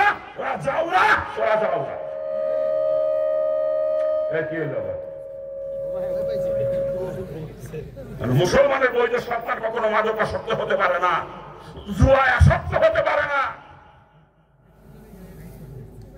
এজন্য খোঁজ নিয়ে দেখেন, ওদের মা বাপের বিয়ে সুন্নাত তরিকা মোতাবেক হয় নাই, ওদের জন্ম অবৈধ, যার কারণে এই পরিবেশ সমাজের আছে। আজকে যেখানে ওয়াজ করতে যায়, গার্জিয়ান এসে হাত পা ধরে কান্দাকাটি শুরু করে, হুজুর ছেলে মেয়েরা কথা শোনে না, যদি ওয়াজ একটু করবেন যাতে ছেলে মেয়েরা মা বাপের কথা শোনে, মা বাপের খেদমত করে। আমি কই, কথা যে শুনবে, ওর জন্ম কি বৈধ? বৈধ সন্তান কখনো মা বাপের সঙ্গে নাফরমানি করতে পারে না, মুসলমানের বৈধ সন্তান। আর যার সন্তান কখনো মা বাপের কথা শোনে না, মা বাপের খেদমত করে না। আপনার বিয়ে সুন্নাত তরিকা হলে আপনার সন্তান বৈধ, আর সুন্নাত তরিকার খেলাফ হইলে আপনার বিয়ে আল্লাহ কবুল করে নাই, আপনার সন্তান অবৈধ। কি কথা বলেন? ঠিক বলেন? আজকে অবস্থা কি সমাজে? কি অবস্থা আজকে সমাজে? একটা গাঁজা খেয়ে জায়গা ভরে দিয়েছে বাগান, আর একটা বাবা খেয়ে ভরেছে পুকুর পাড়ে, আর একটা হিরোইন খেয়ে আর এক জায়গা ভরে দিয়েছে। কোনটা মদ খেয়ে বাড়ি এসে বউ বুঝে মারে জড়ায় ধরে। কি কথা সত্যি না মিথ্যে বলতেছি? এর পিছনে কারণ কি? এ অবৈধ সন্তান, এগুলো সব অবৈধ সন্তান মুসলমানের ঘরে। বাপ মার গিয়ে সুন্নাত তরিকা মতো হয় না, কি কথা বিশাদি হচ্ছে আজকে সমাজে। দেখি আশ্চর্য লাগে আমার কাছে, এরা বলে মুসলমান। আফসোস, আমি জন্মের পরে দেখি আমার আত্মীয় স্বজন এগুলো করতো। হিন্দুরা পর পুরুষ নিয়ে মেয়ে দেখে মেয়ে পছন্দ করে। হিন্দুরা আজকে মুসলমানের গোষ্ঠী দুনোভাইদেরকে নিয়ে যায় মেয়ে দেখতে, বন্ধু বান্ধব নিয়ে মেয়ে পছন্দ করে বিয়ে করে, ঠিক না? অথচ যেই ছেলে বিয়ে করবে ও ছেলের বাপও বিয়ে হওয়ার আগ পর্যন্ত মেয়েটার চেহারা দেখতে পারবে না। ছেলের বাপের জন্য বিয়ের আগ পর্যন্ত মেয়েটার চেহারা দেখা হারাম। তবে ছেলের বাপের দায়িত্ব আছে মেয়ের সম্পর্কে খোঁজ খবর নিবে, মেয়ের বংশ কেমন, পিতৃকুল কেমন, মাতৃকুল কেমন, দিনদারি আছে কিনা, পর্দা পুশিদা মানে কিনা, মেয়ের স্বভাব চরিত্র কেমন, এগুলো খোঁজ নিবে ছেলের বাপ। খোঁজ নিয়ে যদি বোঝে মেয়েটা তো উপযুক্ত বেটার বউকে আনা চায়, তখন ছেলেকে পাঠাবে মেয়ে দেখতে। ছেলে দেখবে মেয়েকে, মেয়ে দেখবে ছেলেকে। কারণ যাকে নিয়ে সারা জীবন সংসার করা লাগবে, শরীয়ত তাকে পছন্দ করার ইখতিয়ার দিয়েছে, যদি ছেলে মেয়ে উভয় উভয়কে দেখবে। আর উভয় যদি উভয়কে পছন্দ হয়, বিয়ে হয়ে যাবে। আর বিয়ে হয়ে যাওয়ার পরে শ্বশুরের জন্য বেটার বউ দেখা তার কোনো নিষেধ নাই, বরং বেটার বউ শ্বশুরের শুধুমাত্র শারীরিক খেদমত, যেটা কাউ টিপা পাও টিপা, এই শারীরিক খেদমত বাদ দিয়ে যত খেদমত আছে সব বেটার বউ করতে পারবে। কিন্তু ছেলের সঙ্গে বিয়ে হওয়ার আগ পর্যন্ত ওই মেয়েটার চেহারা দেখা ছেলের বাপের জন্য হারাম। যেখানে ছেলের বাপের জন্য মেয়ে দেখা হারাম, সেখানে আমরা বন্ধু বান্ধব নিয়ে দুলাভাই নিয়ে মেয়ে পছন্দ করে বিয়ে করি, আবার ছেলে মেয়ে কথা শোনে না। ওই পর পুরুষ নিয়ে মেয়ে দেখে দেবে বিয়ে করছো, ওই ঘরে কোনোদিন বাইজিদ গোস্তামির জন্ম হবে না, যে পানি গ্লাস নিয়ে সারা রাত মার মাথার কাছে দাঁড়া দাঁড়া কাটাবে। ওই ঘরে জন্ম নেবে খুলনার এরশাদ শিকদার।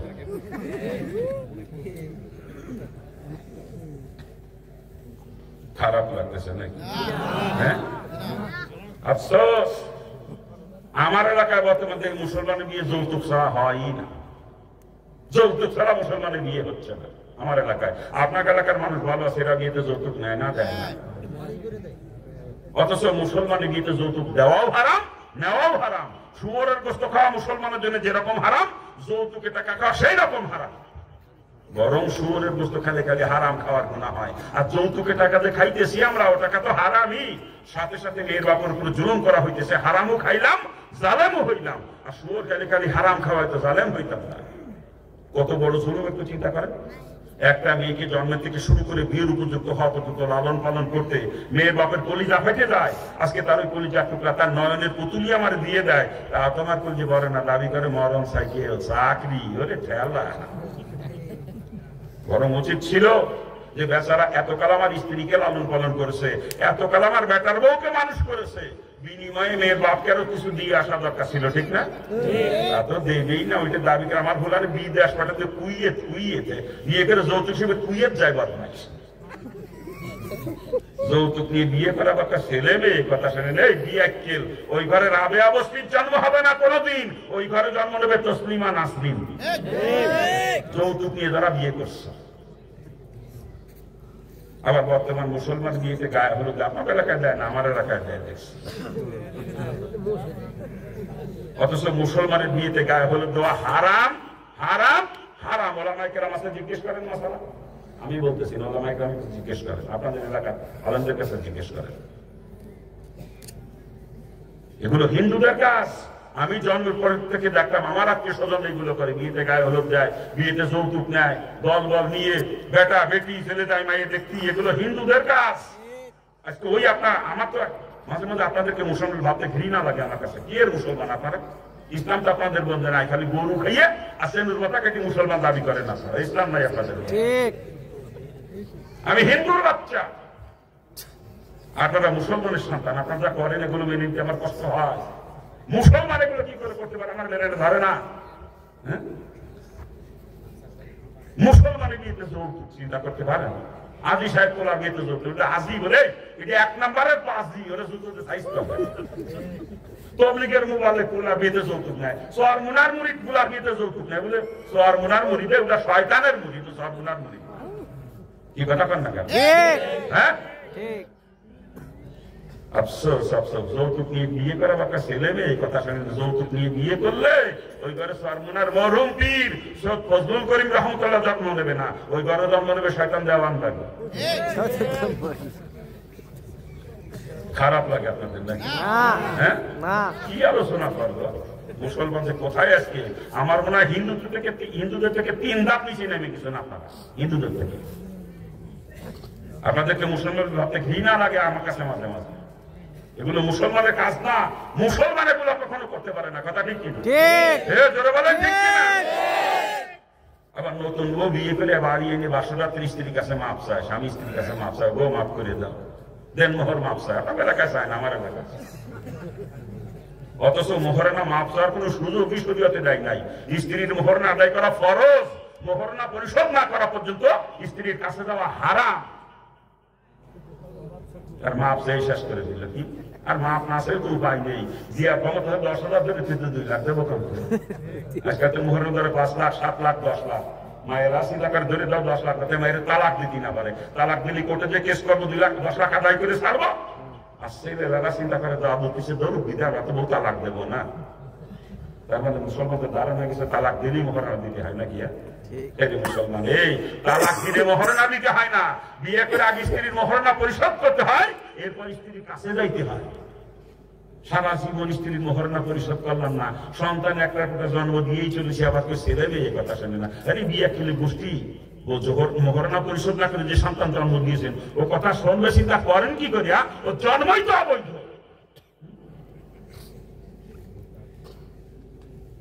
আবার নতুন বউ বিয়ে করে বাড়ি এনে হাল খাতা করে। আমার এলাকায় বউ ভাতা নাম দিয়েছে, আমি ওটার নাম দিয়েছি হাল খাতা। আপনার দেশে করে না? এদেশেও করে? হ্যাঁ হ্যাঁ, আপনি পোলা বিয়ে করাছেন, আপনার ঘরে নতুন বউ আছে, আপনি খুশি। আর এই খুশিতে প্রতিবেশীদেরকে বাড়ির স্বজনকে দাওয়াত করে খাওয়ানো সুন্নাত, যেটাকে বলা হয় অলিমা। কি বলে? অলিমা করা কি সুন্নাত। কিন্তু কারো কাছ থেকে কোনো বিনিময় নেওয়া হারাম। আপনার ঘরে নতুন বউ আছে, আপনি খুশি, এই খুশিতে দাওয়াত করছেন প্রতিবেশী বা আত্মীয় স্বজনকে, ওরা এসে খাইয়ে পেট ভরে খাইয়ে খুশি হয়ে আপনার পোলা বেটার জন্য দোয়া করে যাবে। এটাই সুন্নাত। কারো কাছ থেকে কোনো বিনিময় নেওয়া যাবে না, হারাম, একেবারে হারাম। যদি কেউ কিছু নিয়ে আসে তাকে বলতে হবে ভাইজান আমি ওলিমা করছি, আমি তো ব্যবসা করতে বসি নাই, হাল খাতা করি নাই, আপনি না জেনে আনছেন, আমি রাখতে পারবো না, রাখলে আমার পোলার বিয়ে নষ্ট হয়ে যাবে, আপনি ফেরত নিয়ে যান। ফেরত দিয়া তো দূরের কথা, ব্যবসা করার জন্যই তো অনুষ্ঠান করে নাকি? আমার বয়ানের শেষে কোথায় রাখছি কথা?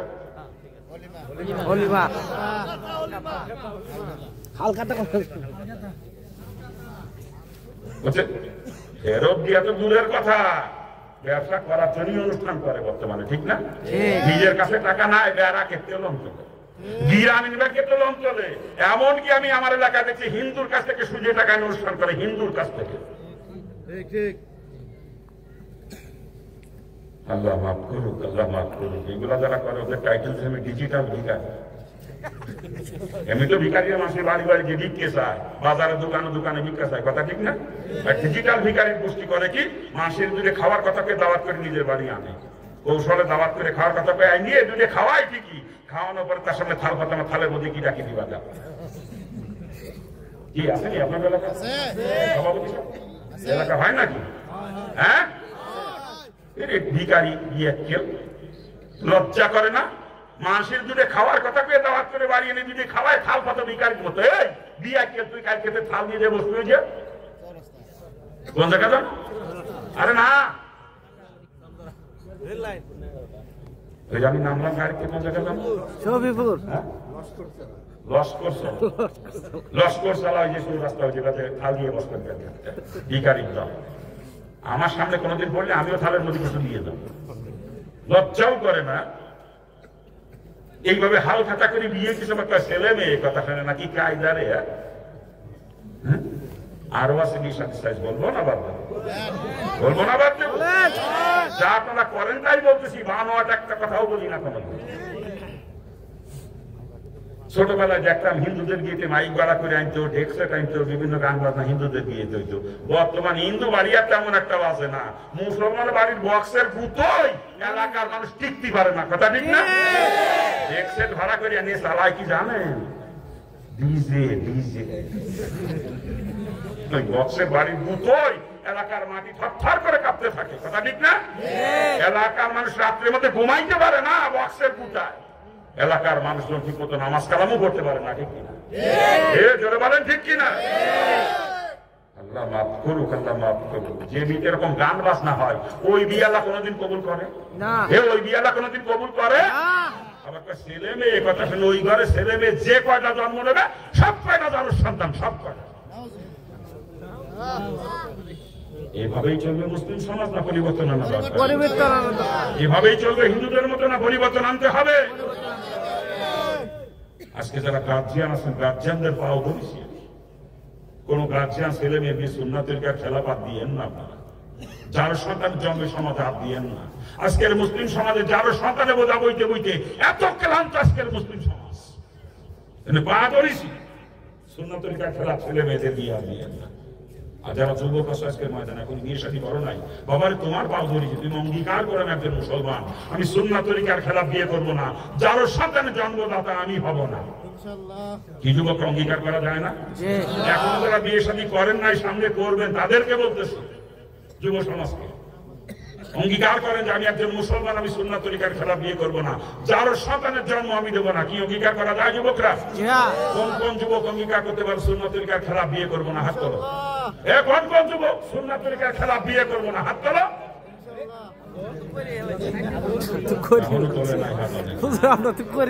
যৌতুক নেবে,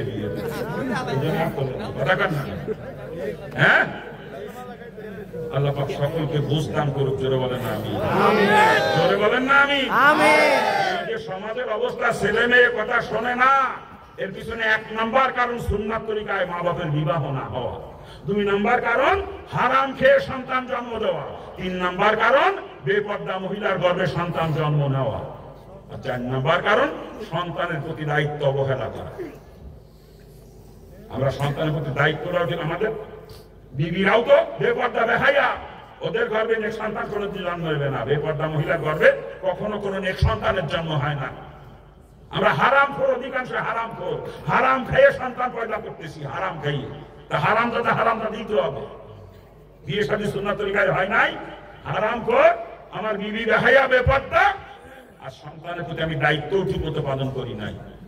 শরীয়ত কি দায়িত্ব দিয়েছে সন্তানের প্রতি? 1 নাম্বার দায়িত্ব, ফরজ দায়িত্ব, ওকে ইলমে দ্বীন শিক্ষা দিতে হবে, এটা ফরজ দায়িত্ব, ইলমে দ্বীন শিক্ষা দিতে হবে। তবে ডাক্তার ইঞ্জিনিয়ার বানানো তো নিষেধ না শরীয়তে, কিন্তু আগে দ্বীন শিক্ষা দিয়ে নিতে হবে।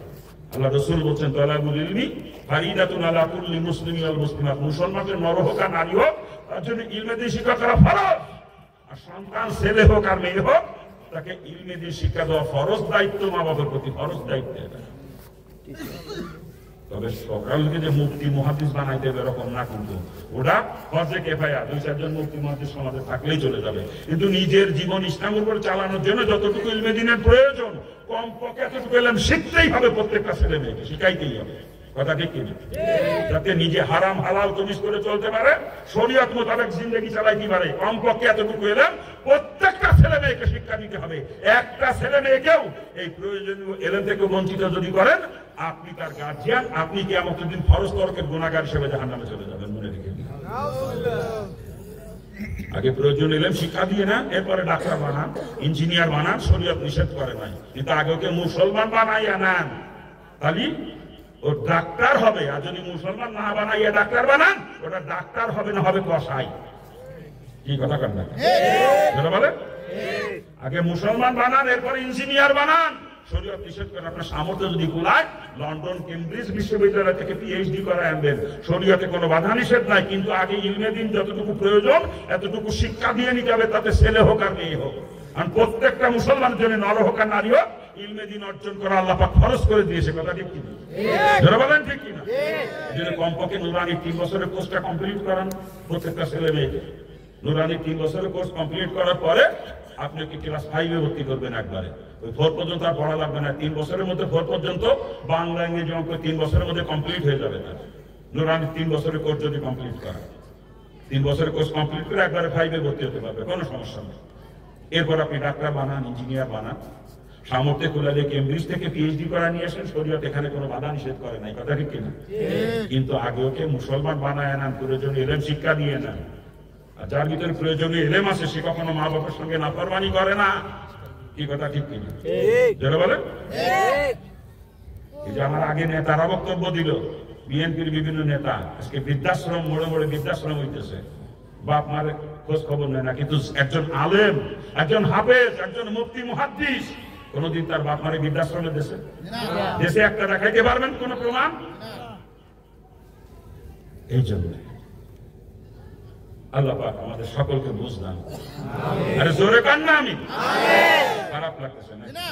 খারাপ লাগে বাজান? আলোচনা করতেছি আল্লাহ পাক সৃষ্টি করেছে লিয়াবুদুন, একমাত্র ইবাদতের জন্য। অর্থাৎ যা কিছু করবো সব ইবাদত হতে হবে, আর ইবাদত তখনই হবে রসুলের তরিকায় যখন সেটা হবে, ঠিক কিনা? ব্যবসার মধ্যে রসুলের তরিকা, চাকরির মধ্যে রসুলের তরিকা, আরে পায়খানা প্রায় থুতু ফেলার মধ্যে রসুলের তরিকা, বিয়ে শাদীর মধ্যে সব জায়গা, রাজনীতির মধ্যে এমন কোন সেক্টর নাই সেই সেক্টরে রসুলের তরিকা নাই, কথা ঠিক কিনা? আর A to Z up to bottom এই রসুলের তরিকায় যা জিন্দেগি চলে সেই হচ্ছে প্রকৃত মুসলমান। কি কথা কান ঠিক কিনা? আর একটা কথা স্মরণ রাখতে বলেছিলাম, যেই কাজের মধ্যে রসুলের তরিকা নাই, যেটা রসুল কোনদিন করেন নাই বা করতে বলেন নাই, ওইটাকে কিন্তু কোনোদিন ইবাদত বানানো যাবে না। ওটা হলো ডাইরেক্ট নাফরমানি। মুসলমান কখনো ওইটার কাছেও যাইতে পারে না, ঠিক কিনা? যদি কেউ মনে করে সুদ খাবো, এই সুদ খাওয়ার মধ্যে কি রসুলের তরিকা আছে? মুসলমান সুদের কাছে যাইতে পারে কখনো? আমার যা মনে হয় বর্তমান সমাজে সুদখোর বাতিলি মানুষ খুঁজে পাওয়া কষ্ট হয়ে যাবে। কি কথা কান না ঠিক যারা বলেন? দেখেন আমাদের সমাজে ধনী লেভেলের মানুষ যারা, প্রত্যেকের ব্যাংকে সুদী অ্যাকাউন্ট আছে, বড় লোকের গোষ্ঠী টাকা জমা রেখে ব্যাংক থেকে সুদ খায়। কি কথা ঠিক না? আর না হলে দেখবেন ধনী লেভেলের মানুষদের প্রত্যেকের ব্যাংকে থেকে লোন নিয়ে আসে, কেউ কৃষি লোনে ব্যবসা করতেছে, কেউ হাউস লোন নিয়ে বাড়ি করতেছে, কেউ কৃষি লোনে চাষবাস করে, ফার্ম করে, ট্রাক্টর কেনে, নাকি কার? বড় লোকের গোষ্ঠী ব্যাংকে থেকে সুদ খায় না, ব্যাংকে সুদ দেয়। আর যারা আমরা গরিব মানুষ, ব্যাংকে দেওয়ার ক্ষমতা নাই, আমাদের কারো স্ত্রী গ্রামীণ ব্যাংকের সমিতি করে, কারো স্ত্রী ব্যারাকের সমিতি, কারো স্ত্রী আশার সমিতি, কারো স্ত্রী প্রশিক্ষার সমিতি, বিভিন্ন এনজিও সমিতির মধ্যে সুদের মধ্যে স্ত্রীকে ডুবাই রাখছি আমরা, ঠিক কিনা জোরে বলেন? আবার কিছু কিছু বিয়াক্কেল মার্কা মুসলমান আছে বিভিন্ন এলাকায়, আপনাদের এলাকায় না থাকতে পারে বাজান, আমার এলাকায় আছে, শতকরা হারে টাকা লাগায়, শতকরা 10 টাকা, 1000, 100 টাকা। আপনাদের এলাকায় না এরকম লাগায়? আছে এলাকায় আছে, এলাকায় আছে, কি করে এলাকায় আছে? আমাদেরকে হেফাজত করে বাবাজিরা ভালো করে বোঝেন। ব্যাংকের সুদের সুদ, এনজিও সুদের শতকরা হারে টাকা লাগাইছেন, ওটাও কিন্তু সুদ। আর সুদের গুণা কতটুকু ভালো করে বোঝুন। রসুল হাদিসের ভিতরে বয়ান করেছেন, সুদ যে দেয়, সুদ যে নেয়, সুদের যে হিসাব রাখে, এবং সুদের ব্যাপারে যদি কেউ সাক্ষী থাকে 4 জনের গুণা হলো সমান। রসুল বলেন সুদ দেনেওয়ালা, নেনেওয়ালা, লিখনেওয়ালা সাক্ষী 4 জন সমান অপরাধী। এদের গুণা কতটুকু অন্য হাদিসের মধ্যে রসুল বয়ান করেছেন, সুদের গুণার স্তরের 70টা। কয়টা? কয়টা? রসুল বলেন সুদের দ্বারা 70 প্রকার গুনাহ হয়, আর 70 প্রকার গুনার মধ্যে সবথেকে ছোট গুনার কথা রসুল বলেছেন, যদি নারী হয়ে সুদ দেয় বা সুদ খায়, কাবা ঘরের ভিতরে নিজের জন্মদাতা পিতার সঙ্গে জিনা করা সমতুল্য গুনাহ হয়। চিৎকারতে বলেন নাউজুবিল্লাহ। আর যদি পুরুষ হয়ে সুদ দেয় বা সুদ খায়, ওই কাবা ঘরের ভিতরে নিজের গর্ভধারিণী মার সাথে জিনা করা সমতুল্য গুনাহ হয়। চিৎকারতে বলেন নাউজুবিল্লাহ। এই কাবা ঘরের ভিতরে নিজের মা বাবার সঙ্গে জিনা করার গুনাহ শুধু 70টা গুনার মধ্যে ছোটটা, আর 70টা গুনার মধ্যে বড় গুনাহ হলো আল্লাহ পাক এবং তার নবী রাসূলদের সঙ্গে যুদ্ধ ঘোষণা করা। চিৎকার দিয়ে বলেন নাউজুবিল্লাহ। জোরে করে নাউজুবিল্লাহ। অন্য হাদিসে নবী রাসূল বয়ান করেছেন 1 দিরহাম, আরবের 1 দিরহাম সমান সমান ওই জামানায় আমাদের দেশে ছিল মাত্র 4.25 আনা বা 31 পয়সা পরিমাণে। রাসূল বলেন এই 1 দিরহাম পরিমাণে সুদ যদি কেউ দেয় বা খায়, কমপক্ষে 36 বার। কয়বার? এর মুখত করেন কয়বার? রাসূল বলেন 1 দিরহাম সুদের পরিবর্তে কমপক্ষে 36 বার নিজের মা বাবার সঙ্গে জিনা করা সমতুল্য গুনাহ হয়। চিৎকার দিয়ে বলেন নাউজুবিল্লাহ। আচ্ছা আপনারাই বলেন, কোন মুসলমান ওরা কি কখনো মা বাবার সঙ্গে জিনা করতে পারে? এ কোন ইহুদি না যারা পারে? আমরা মুসলমানের গোষ্ঠী তাই করতেছি, বউরে দিয়ে সমিতি করা, সুদে টাকা আনাইয়া ওই স্ত্রীকে তার বাপের সাথে জিনা করাইতেছি, আর আমি বদমাইশে সুদে টাকা খাইয়ে আমার মার সাথে জিনা করতেছি। এ মুসলমান পা ধরেছি। যদি কোন প্রকার সুদের সঙ্গে কারো সম্পর্ক থেকে তওবা করেন, যদি জাহান্নাম থেকে বাঁচতে মন চায়, আর সুদের সঙ্গে জড়িত থাকা যদি কেউ মারা যান, কসম খোদার, কাল কিয়ামতের ময়দানে জান্নাতে গিরানো আপনার নাক পর্যন্ত আসবে না, জান্নাতে গিরানো হবেন না কিয়ামত। পাও ধরেছি, তওবা করেন, তওবা করলে আল্লাহ তাআলা মাফ করে দিবেন। আশার বাণী শুনেছি কোরআনে পাকে, লা তাকনাতু মিন রাহমাতিল্লাহ, বান্দা আমার রহমত থেকে নইলে আসিস না, এতদিন সুদের ভিতরে লিপ্ত ছিলি, তওবা করে ফিরে আয়। তো তওবা করতে দেরি হবে, আমি আল্লাহ তোকে মাফ করতে দেরি করব না। আমরা তওবা করতে পারি না? সুদ কত নিকৃষ্ট জিনিস। একজন মুসলমান পরিবেশ পরিস্থিতির কারণে এমন এক জায়গায় যে পৌঁছাইছে যেখানে খানা পিনার কোন রকম কোনো ব্যবস্থা নাই, নিশ্চিত হয়ে গেছে আমি এখানে না খেয়ে মারা যাবো, নিশ্চিত হয়ে গেছে। এমত অবস্থায় মরা গরু যদি পায়, ওই সময় মুসলমানের জন্য এখানে মরা গরুর গোশত খাওয়া যায়, তবে পেট ভরে খাওয়া কিন্তু জায়েজ না, যতটুকু খাইলে জান বাঁচে অতটুকু। ওই সময় মরা মুরগি যদি পায়, অতটুকু পরিমাণে মরা মুরগির গোশত ওই মুসলমানের ওই সময় খাওয়া যায়। শুধু মরা গরু আর মরা মুরগি না, ওই সময় শুয়োরের গোশত যদি পায় মুসলমান, যতটুকু খাইলে জান বাঁচে অতটুকু পরিমাণে শুয়োরের গোশত ওই মুসলমানের জন্য এখানে খাওয়া যায়। ওই পরিস্থিতির ভিতরে পরে একজন মুসলমান মরা গরু, মরা মুরগি অথবা শুয়োরের গোশত খায় যদি জান বাঁচাতে হয়, পারবে বাঁচাইতে শরীয়তে পারমিশন দিয়েছে। কিন্তু ওই পরিস্থিতির ভিতরে পরে কোনো মুসলমান সুদে টাকার কাছে যাইতে পারবে না, এই পারমিশন শরীয়তে দেয় নাই। এক কথায় মুসলমান না খায় মারা যাইতে পারে, তবু সুদের কাছে কোনো মুসলমান যাইতে পারে না। ঠিক কিনা? জোরে বলেন ঠিক কিনা? মহিলারা কি শুনতেছে? বস কোন জায়গা বলছে হ্যান্ডেল করছে? হ্যাঁ, ও মা গো মারে, ও মা তোমার ভাও ধরিছি মা গো, আর সমিতি করি না, সুদে টাকা আইনে তুমি তোমার বাপের সাথে জিনা করে না, মারে তোমার ভাও ধরিছি। তোমার স্বামী যদি তোমাকে লোন আনতে বলে, কিস্তি আনতে বলে, তুমি স্বামীকে পরিষ্কার জবাব দিয়ে দিবা, আমাকে বিয়ে করে আনছো, আমার বরণ পোষণ দেওয়ার দায়িত্ব তোমার কিভাবে দিবা তুমি জানো, আমি সুদে টাকা আনিয়ে আমার বাপের সঙ্গে জিনা করতে পারবো না, পরিষ্কার জবাব দিবা স্বামীকে। আসলে দোষ কিন্তু মহিলা দেয় না, দোষে বিয়া কেলের গোষ্ঠীর। আমার স্ত্রী তো জীবনেও সমিতি করতে গেল না কোনোদিন। আপনাকে বড় স্ত্রী সমিতি করতে যায় না? হ্যাঁ, আমার স্ত্রীকে আমি যাইতে না দিলে তার যাওয়ার ক্ষমতা নাই। দোষ মহিলা দেনা, দোষে বিয়া কেলের গোষ্ঠীর, বিয়া কেলের গোষ্ঠীর বউদের সমিতি করা। আবার মুসলমান পরিচয় দেন, লজ্জা করে না? মুসলমান না খায় মারা যাইতে পারে, সুদের কাছে কোনো মুসলমান যাইতে পারে না, কথা ঠিক কিনা? কোন মুসলমান বাড়ির মেয়ে ছেলেরা কখনো সমিতি করতে পারে না। আর যে বাড়ির মহিলারা সমিতি করে, ওরা মুসলমান, ও আজি সাহেব হইলেও মুসলমান না, ও টাইটেল পাস মাওলানা হইলেও মুসলমান না, ও তাবলিগের মোবাইল হইলেও মুসলমান না, ও সরমুনার মুরিদ হইলেও মুসলমান না। যদি মুসলমান হতো, ওর বাড়ির মেয়ে ছেলেদেরকে কোনোদিন সমিতি করতে দিত না, কথা ঠিক কিনা? যারা বলেন ঠিক কিনা? হ্যাঁ, তুমি কি শিখলাম আরে, বছরে বছরে শিখলাম আরে, আবার বউ সমিতি করে, কি কায়দারে? এ বন্ড আমি বাদ দিতে পারো না তুই? বিয়ে কেউ তোর বউ সমিতি করে, তুই সুজে টাকা শিখলাম আরো বন্ড কোথা কারো বন্ড আমি বাদ দে, তুই জাহান নামের কীট। ও মুড়ি দিছে সর মনায় ঠেলা, জিকিরি ঠেলা কি সকাল সন্ধ্যা জিকিরির গুতোই অন্ধকার, অথচ তোর বউ সমিতি করে। ও সোর কয় তোর জিকির করতে বন্ধ বন্ধ আমি বাদ দিতে পারিস না?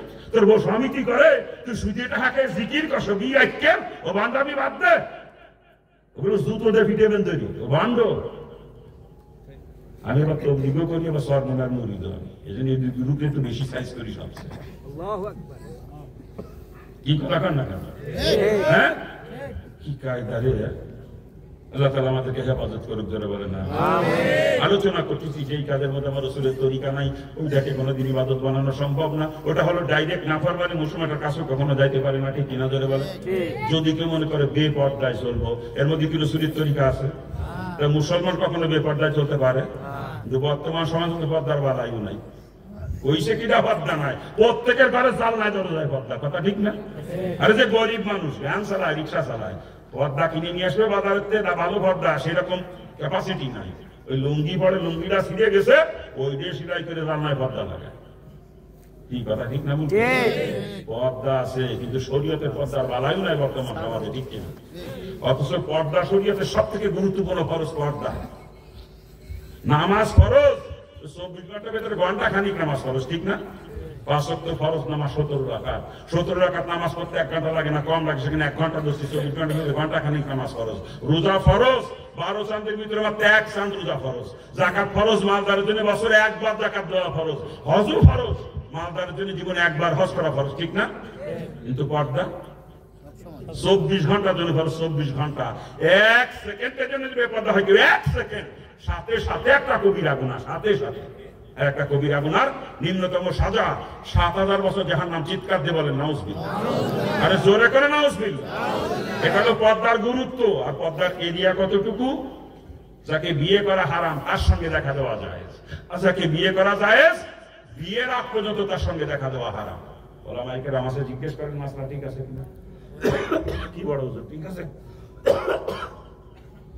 এক কথায় যাকে বিয়ে করা যাবে না তার সঙ্গে দেখা দেওয়া যাবে, আর যাকে বিয়ে করা যাবে বিয়ের আগ পর্যন্ত তার সঙ্গে দেখা দেওয়া যাবে না, এটাই পর্দার এরিয়া, কথা ঠিক কিনা? ঠিক। দেবরের সঙ্গে ভাবি দেখা দেওয়া হারাম, দুলাবের সঙ্গে শালি দেখা দেওয়া হারাম, ননদের জামার সঙ্গে শালাবো দেখা দেওয়া হারাম, মামাতো ভাই, খালাতো ভাই, স্বাস্থ্য ভাই, ফুয়াতো ভাই, তাওতো ভাইদের সঙ্গে মনে দেখা দেওয়া হারাম, বিয়ার সঙ্গে বিয়ান দেখা দেওয়া হারাম, উস্তাদের সঙ্গে ছাত্রী দেখা দেওয়া হারাম, পীর সাহেবের সঙ্গে মহিলা মুরিদ দেখা দেওয়া হারাম। কি মশালা ঠিক আছে তো? হ্যাঁ, পীর সাহেবের সঙ্গে মহিলা, হ্যাঁ মহিলারা মুরিদ হতে পারবে পর্দার আড়াল থেকে মাহারাম পুরুষের মাধ্যমে, কিন্তু কোন মহিলা কোন পীর সাহেবের সঙ্গে দেখা দিতে পারবে না। যদি পীর সাহেব মহিলাদের সঙ্গে দেখা দেয় বা মহিলারা পীর সাহেবের সঙ্গে দেখা দেয়, ওই যে পীর নাটে তাজা শয়তান, ওই বদমাইশ তাজা শয়তান। শরীয়তের সব থেকে গুরুত্বপূর্ণ ফরজ যেটা মানে না, ওই শয়তান বাবা পীর হয় কেমন? আপনার এলাকায় ওইসব বন্ধ গ্রুপ নাই, আমার এলাকায় পীর সাহেবের পাও টোকে গাও টোকে যুবতী মহিলারা, আমি তাও দেখছি। মহিলাকে সঙ্গে মুসাফা করে পীর সাহেব, মহিলাকে সঙ্গে মুসাফা করে, হাদিয়া দেয়, মহিলারা হাদিয়া দিয়ে পীর সাহেবের সাথে মুসাফা করে। হাদিয়া দেওয়াও সুন্নাত, নেওয়াও সুন্নাত, ঠিক আছে, কিন্তু পর্দার খেলাপ করে মহিলার সঙ্গে মুসাফা, ওগুলো এলাকায় আসলে জুতো দিয়ে সাইজ করবেন, ওগুলো জুতো দিয়ে, ওগুলো ভণ্ড শয়তান। আল্লাহ পাক আমাদের সকলকে বুঝদান করুন, আমিন। জোরে কান না আমিন। পর্দা ফরজ, এবং সমস্ত ফরজের মধ্যে সবথেকে গুরুত্বপূর্ণ ফরজ হলো পর্দা। এই পর্দার বালায় না, অথচ রাসূলের পরিষ্কার হাদিস, দায়ুসুল লা ইয়াদখুলুল জান্নাহ, দায়ুস কখনো জান্নাতে যাবে না, লা ইয়াদখুল, কখনো প্রবেশ করবে না। কথা কান কেমন? দায়ুস যদি জান্নাতে যায়, রাসূলের হাদিস মিথ্যা হয়ে যায় না? কি আপনারা কি কান? রাসূলের হাদিস কোনোদিন মিথ্যা হবে না? রাসূল কখনো মিথ্যাবাদী হবে না? কসম করে বলতেছি, আমার রাসূলের কোনো হাদিস কখনো মিথ্যা হবে না, কসম খোদা। রাসূল কখনো মিথ্যাবাদী হবে না, অর্থাৎ দায়ুস কখনো জান্নাতে যাবে না। কি ঠিক কি না? ঠিক। দায়ুসকে শরীয়তের ভাষায় গার্জিয়ানকে দায়ুস বলা হয়েছে, যে গার্জিয়ানের অধীনস্থ নারীরা বেপর্দায় চলাচল করে, অথচ গার্জিয়ানের ব্যাপারে উদাসীন, ওই গার্জিয়ান হচ্ছে দায়ুস। আপনার স্ত্রী আপনার ছোট ভাইয়ের সঙ্গে দেখা যায়, দেবরের সঙ্গে দেখা যায়, বিয়ের সঙ্গে দেখা দেয়, আপনার মেয়ে দুলাবার সঙ্গে দেখা দেয়, আপনি দায়ুস। আপনি তবলিগি সিগলা মারেন, আপনার যুবতী বউরা মাইয়েরা মাঠের মধ্যে যে গরু বাঁধে, ছাগল বাঁধে দিয়ে পর্দায়, আপনি দায়ুস। আপনি সর্বনার মুরিদ জিকির আজগার করেন, তাহাজ্জুদ মারেন, আপনার যুবতী মেয়ে পর্দায় স্কুল কলেজে যায়, আপনি দায়ুস। আপনি হাজী সাহেব, আপনার যুবতী মেয়ে কলেজে পড়ে, 31শে চৈত্র রাত 12:01 সময় আপনার মেয়ে এই গালে লেখছে শেষ বৈশাখ, আর এই গালে শুভ নববর্ষ লিখে বর্ষবরণ করতে চলে গেছে কলেজ মাঠে আপনার যুবতী মেয়ে। আপনি হাজী সাহেব 13 বার হজ করেছেন, আসি না, আপনি 1 নম্বরের পাজি। আপনি মসজিদে তসবিহ দেবেন, আপনার মেয়ে পয়লা বৈশাখ মেরে বেড়াচ্ছে রাত 12:01, আপনি হাজী, আপনি দায়ুস। আপনি মাওলানা সাহেব, আপনার মেয়ে 2টা, বড় মেয়ে বিয়ে দিয়েছেন, মেজে মেয়েটাও যুবতী, ওই বড় মেয়ে জামাই আইসে আপনার বাড়ি, মেজে মেয়ে দুলাভাই গালে উঠে খাওয়া যায়, শালি দুলাভাই কি গলায় গলায় ফিরিট, আপনি জানেন মাওলানা সাহেব, কিন্তু আপনি এ ব্যাপারে গুরুত্ব দেন, আপনি দায়ুস। আপনি মসজিদের ইমাম, মুসল্লিকের স্ত্রীর সাথে মুসল্লিকের মেয়ের সঙ্গে দেখা দেন, কথা কন, আপনি দায়ুস। আর দায়ুসের জন্য জান্নাত হারাম। দায়ুস যদি জান্নাতে যায়, রাসূল মিথ্যাবাদী হয়ে যায়, কোরআন হাদিস মিথ্যা হয়ে যায়, কথা ঠিক কিনা? যারা বলেন ঠিক কিনা? আজকে যেটা ওয়াজ মাহফিল দিয়ে মেলা মিলিছে, মেলা আছে না, দোকান পাঠাইছে না, আপনাকে বৌরা মাইরা মেলার মধ্যে কেনের দুটো খাইয়ে বেড়াচ্ছে। আমাদের যশোরের মহিলারা আসে নাই, কিন্তু এই মেলায় মার্কেট করতেই না, এ জায়গা কেনাকাটা করতে। আপনাকে কারো মা, কারো বোন, কারো স্ত্রী, কারো মেয়ে, নাকি বলতেছি আমি? তা যে সমস্ত গার্জিয়ানদের অধীনস্থ নারীরা এই ওয়াজ মাহফিলের জন্য মার্কেটের মধ্যে কেনের দুটো খাইয়ে বেড়াইতেছে, গার্জিয়ানের গোষ্ঠী, তুই দায়ুস, তোর জন্য জান্নাত হারাম। তুই জান্নাতে গেলে রাসূল মিথ্যাবাদী হয়ে যাবে, রাসূলের হাদিস মিথ্যা হয়ে যাবে। খারাপ লাগতেছে নাকি? কি পর্দার ওয়াজ করবো? আজকে মুসলমানের বৌরা মেয়েরা সেই হারে মার্কেটে যাওয়া ধরছে, মার্কেটে ঢুকা যায় না মহিলাদের গুতোয়, কথা ঠিক না? ভুল বলতেছি? হ্যাঁ, বর্তমান বেটা গেছে, বেটিরাই বেশি মার্কেটে, নাকি বলছে? আরে মার্কেটে গেলে আপনার বউ গেছে, আপনার মেয়ে গেছে তা না, ও মার্কেটে যুবকরাও আছে। কিন্তু যুবকদের যদিও কোনো কাজ নাই, আড্ডা মারতে যায়, ঘুরতে যায় যুবকরা, ঘরে ফেরে আড্ডা মারে, আর ভিড় বেশি দেখছি ভিড়ির মধ্যে ঢুকে যায় যুবকরা, ভিড়ির ভিতরে ঢুকে যেই দেখে মহিলা কেন আরে করে মহিলাকে বুকে দেয়, বুকে আমি নিজে দেখছি। আপনার বউরা আপনার বাড়িতে কেন বুতো খাজনি মার্কেটে বেড়াইছে নাকি? দোষ মহিলাদের না, দোষ আপনার। আমার স্ত্রী আমার মেয়ে তো জীবনে কোনোদিন মার্কেট করতে গেল না। আপনার স্ত্রী আপনার মেয়ে যায় কে? আর আমার স্ত্রী পরবে কাপড় আমার পছন্দ মতো আমি কিনে দেবো, কারণ পরবে স্ত্রী দেখবো আমি। কি কথা ঠিক না? আমার যেটা পছন্দ সেইটা কিনে দেবো। আমার কিনারা যদি ওর পছন্দ না, নিজে কেনের গুতোকে কিনতে যায়, বুঝতে পার না আমি একা না, তলে তলে আরো যে সেটা আছে, সেই নাঙ্গে গেলে দেখানোর জন্য নিজে পছন্দ করে কিনি। আমি যদি একাই ওর নাম হতাম, আমার যেটা পছন্দ সেইটাই পড়তো। কথা ঠিক কিনা? স্বামী কিনে নিছে টান মারি ফেলা, দেখি একটা শাড়ি হইলো, এটা 3 পিস এই কেনে। হ্যাঁ,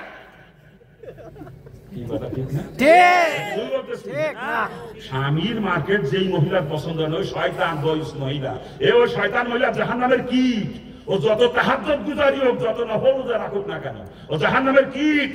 স্বামীর মার্কেট করে, স্বামী মার্কেট করে যেই মহিলা পছন্দ করে না, বাপে মার্কেট করে যেই মেয়ে পছন্দ করে না, ভাই মার্কেট করে যেই বোন পছন্দ করে না, উপযুক্ত ছেলে মার্কেট করে না মা পছন্দ করে না, ওগুলো জাহান্নামের কীট, ওই শয়তানি দল। স্বামী জীবিত থাকে কোনো স্ত্রীর জন্য মার্কেটে যাওয়া হারাম, বাপ জীবিত থাকে মেয়ের জন্য মার্কেটে যাওয়া হারাম, উপযুক্ত ভাই ঘরে থাকতে বোনের জন্য মার্কেটে যাওয়া হারাম, উপযুক্ত ছেলে থাকতে মার জন্য মার্কেটে যাওয়া হারাম।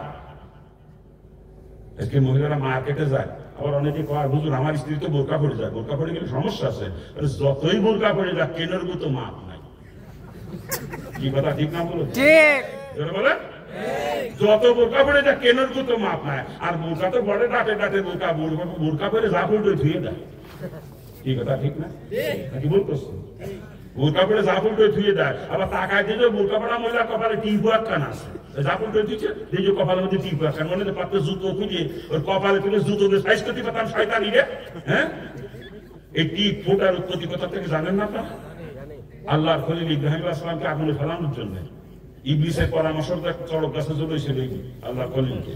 ইবলিসের পরামর্শ মোতাবেক নমরুদ, কারণ ওই আগুনকুণ্ডের এত তাপ ছিল যে কাছে যাই আগুনে ফেলতে যাবে সে নিজেও ঘুরে মারা হবে।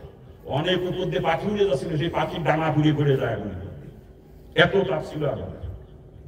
কিরা ফেলবে কেউ রাজি না, আমি ফেলতে যে নিজের জীবনটা হারাবো। নমরুদের একটা সৈন্য রাজি হয় না ইব্রাহিম আলাইহিস সালামকে আগুনে ফেলার জন্য। শেষ পর্যন্ত দেখতে থাকতে ইব্রাহিমকে পোড়ানো আসছে না, ইবলিস পরামর্শ দিবে নমরুদের, চড়ক গাছ মানো লম্বা করে, চড়ক গাছের মাথায় ইব্রাহিমকে ঝোলাও, আর চড়ক গাছের গোড়া ধরে গুল্লি মেরে আগুনের মধ্যে ফেলা দিবে, তাহলে তো আর কেউ করবেন না। ইবলিস তাই করল, নমরুদ তাই করলো, চড়ক গাছ বানা চড়ক গাছের মাথায় ঝুলাইছে, ইব্রাহিম আলাইহিস সালামকে আগুনে ফেলবে। নমরুদের সৈন্য বাহিনী শত শত সৈন্য চড়ক গাছ ধরে টানাটানি করতেছে, এক চুল পরিমাণ নড়াইতে পারে না। ইবলিস ওই জায়গায় এসে দেখে রহমতের ফেরেশতা চড়ক গাছ ধরে দাঁড়ায় গেছে। এমনকি সারা দুনিয়ার মানুষ যদি মিলে টানাটানি করে আর নড়াইতে পারবে? পারবে? ইবলিস দেখলো যদি এই ফেরেশতা খাতাটি না পারি এই জায়গাতে, তাহলে ইব্রাহিমকে আগুনে ফেলানো সম্ভব না। ফেরেশতা কেমনে খাতানি ইবলিস তো জানে না? হ্যাঁ, ইবলিস আবার নমরুদকে পরামর্শ দিল, যদি তুমি 40 জন কুমারী যুবতীর এখানে বেশ্যাবৃত্তি করাইতে পারো তাহলে ইব্রাহিমকে আগুনে ফেলতে পারবা, না হলে পারবা না। ইবলিস তো জানে যদি এখানে জিনা একবার শুরু হয় ওই দৃশ্য দেখে ফেরেশতারা দাঁড়াবে না, ছাড়ি দিয়ে চলে যাবে রহমতের ফেরেশতা, আর তখন ইব্রাহিমকে আগুনে ফেলানো সম্ভব। নমরুদ ঠিক তাই করলো, ইবলিসের পরামর্শ মোতাবেক 40 জন কুমারী যুবতী এখানে বেশ্যাবৃত্তি করাইলো। আর বেশ্যাদের কপালে নমরুদ নিজের হাতে ফোঁটা লাগাইয়া ওদেরকে সমাজে সম্মানিত নারী বলে ঘোষণা করলো। এর আগে দুনিয়ায় কোনো নারী আর কোনোদিন কপালে ফোঁটা নেয় নাই। ফোঁটার ইতিহাস ওখান থেকে শুরু, এই টিপ ফোঁটা এর ইতিহাস ওখান থেকে শুরু। এটা বেশ্যাদের প্রতি। ওই আজকে মুসলমানের বউ মুসলমানের নিয়ে কপালে লাগায় লাগা করে দেখি আর কলজিটা ফেটে যায় দুঃখে। হ্যাঁ, যদি আপনাদের কারো স্ত্রী বেশ্যা হয়ে থাকে, কারো মেয়ে যদি বেশ্যা হয়ে থাকে, যার সময় টিপ কিনে নিয়ে যাই না। আর যদি আপনি মনে করেন যে না রে আমার স্ত্রী তো বেশ্যা না, আমার মেয়ে তো বেশ্যা না, বাজান আপনার পাও ধরেছি, বাজান পাও ধরেছি। আপনার স্ত্রী আপনার মেয়ে যেন কোনোদিন কপালে টিপ লাগায় না, ওটা বেশ্যাদের প্রতি। কোন মুসলমানের মেয়ে কখনো কপালে টিপ লাগাইতে পারে না। ও মাগো, মানে আমার উপরে রাগ করেন না মাগো, আমি আপনাদের শত্রু না, জাহান্নাম থেকে বাঁচানোর জন্য বলতেছি। আপনি মুসলমানের মেয়ে, আপনি কপালে টিপ লাগান কেন মা? আপনি তো বেশ্যা না। আর যদি কেউ নিজেকে বেশ্যা মনে করেন লাগাইয়েন, আমার কোনো আপত্তি নাই তাতে। আর যদি আপনি নিজেকে মনে করেন যে আমি বেশ্যা না, আপনার পাও ধরে বলে যাচ্ছি মাগো, জীবনে কোনোদিন কপালে টিপ লাগাই না, ওটা বেশ্যাদের প্রতি। কোন মুসলমানের মেয়ে কখনো কপালে টিপ লাগাইতে পারে না। আর যে সমস্ত মহিলারা কে কপালে টিপ লাগায়, এরা কিয়ামতের দিন ওই 40 বেশ্যা মহিলার সাথে এক কাতারে জাহান্নামে যাবে, এক কাতারে। এই ইব্রাহিম সালামকে আগুনে ফেলানোর ঘটনাকে কেন্দ্র করে 3টা জিনিস উৎপত্তি হয় সেখানে। কয়টা? 1 নাম্বার মহিলাদের কপালে ফোটানো, বাকি 2টা কি বলবো? নাম্বার 2 নাম্বার পুরুষদের দাড়ি কামানোর উৎপত্তি ওখান থেকে দুনিয়া। এর আগে আর কোনোদিন কোনো পুরুষ দাড়ি কামাই নাই। ওই 40 বেশ্যামহির সাথে যেই পুরুষগুলো আকামে লিপ্ত হয়েছিল এখানে, ওদের দাড়ি কামাইয়া নমরুদ ওদেরকে সমাজে সম্মানিত পুরুষ বলে ঘোষণা দেয়। এই দাড়ি কামানিতে ওখান থেকে শুরু। তাই আজকে তারা দাড়ি কামায়, এরা কিয়ামতের ময়দানে ওই নমরুদের গোষ্ঠী, ওই যারা ওই আকাম করছিল যে 40 বেশ্যা মহিলার সাথে, ওদের সাথে এক কাতারে দাড়ি কামানোর গোষ্ঠী জাহান্নামে যাবে, এক কাতারে। এখন দাড়ি রাখবেন না কামাবেন, নিজেরা চিন্তা ভাবনা করেন, আমি আর বলবো না এটা। আবার অনেকে দাড়ি রাখে রাখি এখন সাইটে সিটে কদম ফুল বানায় রাখে। কদম ফুল দাড়ির কোনো দামই নাই শরীয়তে। দাড়ি কমপক্ষে 1 মুঠি পরিমাণ হতে হবে। এবং এই মাসালার ব্যাপারে চাইরো মাযহাবের সমস্ত ফকিরা একমত। এই মাসালা নিয়ে কোনো মাযহাবের কোনো ফকির মধ্যে দ্বিমত নাই, সবাই একবাকে ফতোয়া দিয়েছেন দাড়ি কমপক্ষে 1 মুঠি পরিমাণ হতে হবে। শুধুমাত্র শিয়াদের একটা কিতাবে পাইছি 40 গজ দূরে থেকে দেখা গেলে দাড়ি হবে, শিয়াদের মাসালা। যদি আপনি শিয়া হয়ে থাকেন আপনার জন্য ছাতা জায়েজ আছে 1 মুষ্টির নিচে। আর যদি আহলে সুন্নাত ওয়াল জামাতের অন্তর্ভুক্ত কেউ নিজেকে মনে করেন, আপনার জন্য 1 মুষ্টির নিচে দাড়ি ছাটার কোনো পারমিশন শরীয়তে দেয় নাই। রাখলামই যখন সুন্নাত তরিকা মোতাবেক 1 মুষ্টি পরিমাণ রাখি, কে সাইকে শুধু কত ভুল বানায় হ্যাঁ নিজের একটু ভালো দেখা যায় তাই মনে করেন নাকি? হ্যাঁ, দাড়ি কামানো যেরকম হারাম কবিরা গুনাহ, 1 মুষ্টির নিচে দাড়ি ছাটাও সেরকম হারাম কবিরা গুনাহ। এই মাসালার মধ্যে কোন ফকির মধ্যে কোনো দ্বিমত নাই, সবাই একমত। এই মাসালা নিয়ে সমস্ত ফকিরা একমত। খারাপ লাগতেছে নাকি? খারাপ লাগে বলছে যে কথা বলতেছিলাম, এই দুটা ওখান থেকে উৎপত্তি। 3 নাম্বার, মেলার আয়োজন দুনিয়াতে ওইখান থেকে শুরু হয়। এর আগে দুনিয়ায় কোনোদিন কোনো মেলার আয়োজন হয় নাই। ওই দিন আল্লাহ খলিলকে ইব্রাহিম ইসলামকে আগুনে ফেলানোর জন্য নমরুদ তার অনুসারীদের আনন্দ ভর্তি করার জন্য এখানে মেলার আয়োজন করেছিল। ওটাই দুনিয়ার সর্বপ্রথম মেলা, ওখান থেকে মেলার ইতিহাস শুরু। আর সেই দিন ছিল পহেলা বৈশাখ। কোন দিন? আল্লাহ খলিলকে যেদিন আগুনে ফেলেছিল সেই দিন ছিল পহেলা বৈশাখ। ওখান থেকে বৈশাখী মেলা চলে আসতেছে হিন্দুদের ভিতরে। ওরা হিন্দুদের, ওরা নিজেদের ধর্মীয় কাজ মনে করে ওই বৈশাখী মেলাকে, নমরুদের অনুসারী যারা। কিন্তু আজকে মুসলমান বাচ্চারা বৈশাখী মেলার আয়োজন করে। আপনাদের এলাকায় করেন, আমার এলাকায় করে বৈশাখী মেলার আয়োজন মুসলমানের বাচ্চারা। হ্যাঁ, এখানেও করে। কসম খোদার, ওগুলো নমরুদের বংশধর।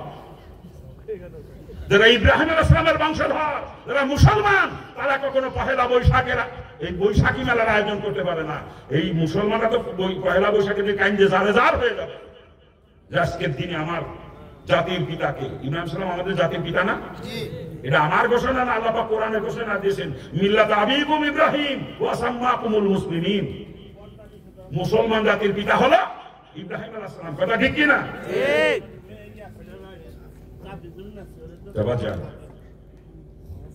যারা ইব্রাহিমের সন্তান তারা কখনো বৈশাখী মেলার আয়োজন করতে পারে না। আর যারা বৈশাখী মেলার আয়োজন করে, কসম খোদার, ওগুলো নমরুদের বংশধর, নমরুদের রক্ত বইতেছে ওদের শরীরে। এই 3টার উৎপত্তি ওইখান থেকে। 1 নম্বরে মহিলাদের কপালে ফোঁটা নেওয়া, 2 নম্বরে পুরুষদের দাড়ি কামানো, 3 নম্বরে মেলা। এই 3টার উৎপত্তি ওইখান থেকে দুনিয়া। আজকে যারা মেলার আয়োজন করে দুনিয়াতে, এরা কিয়ামতের দিন নমরুদের সাথে এক কাতারে জাহান্নামে যাবে। আর আমাদের নেতার গোষ্ঠী মেলার প্যান্ডেলেও প্রধান অতিথি, ওয়াজের প্যান্ডেলেও প্রধান অতিথি।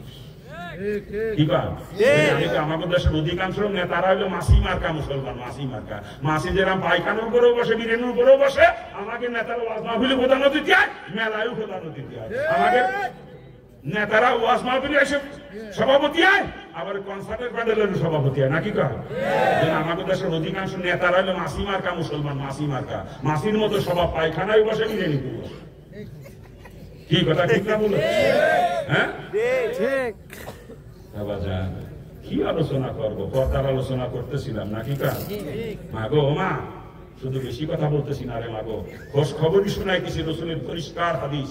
একজন মহিলা যদি 4টা কাজ করে দুনিয়া থেকে বিদায় নিতে পারে, আমার আল্লাহ কিয়ামতের ময়দানে ওই মহিলার জন্য জান্নাতের 8 দরজা খুলে দিবে। যেই দরজা, 6 দরজা দিয়ে যেই জান্নাতে মন চায় সেই জান্নাতে ওই মহিলা প্রবেশ করবে। একটা কাজ করলে মহিলারা জান্নাতে চলে যাবে। একেবারে সহজ মহিলাদের জন্য জান্নাতে যাওয়া। 1 নম্বর কাজের কথা রাসূল বলেছেন, যেই মহিলা 5 ওয়াক্ত নামাজ সময় মতো আদায় করবে। 2 নম্বর কাজের কথা রাসূল বলেছেন, যেই মহিলা রমজান মাসের রোজাগুলো সঠিকভাবে আদায় করবে। 3 নম্বর কাজের কথা রাসূল বলেছেন, যেই মহিলা পর্দায় থেকে নিজের সতীত্বের হেফাজত করবে। আর 4 নম্বর কাজের কথা রাসূল বলেছেন, যেই মহিলা স্বামীর খেদমতের মাধ্যমে স্বামীর সন্তুষ্টি অর্জন করে দুনিয়া থেকে বিদায় নিতে পারে। এই 4টা কাজ এই মহিলা করবে। আল্লাহ রাসূল বলছেন আটো জান্নাতে যেই জান্নাতে মন চায় সেই জান্নাতে সে চলে যাবে। প্রখ্যাত রাসূল আরেকটা হাদিসে বলেছেন আখেরি জামানার অধিকাংশ নারীরা 3টা কারণে জাহান্নামী হবে।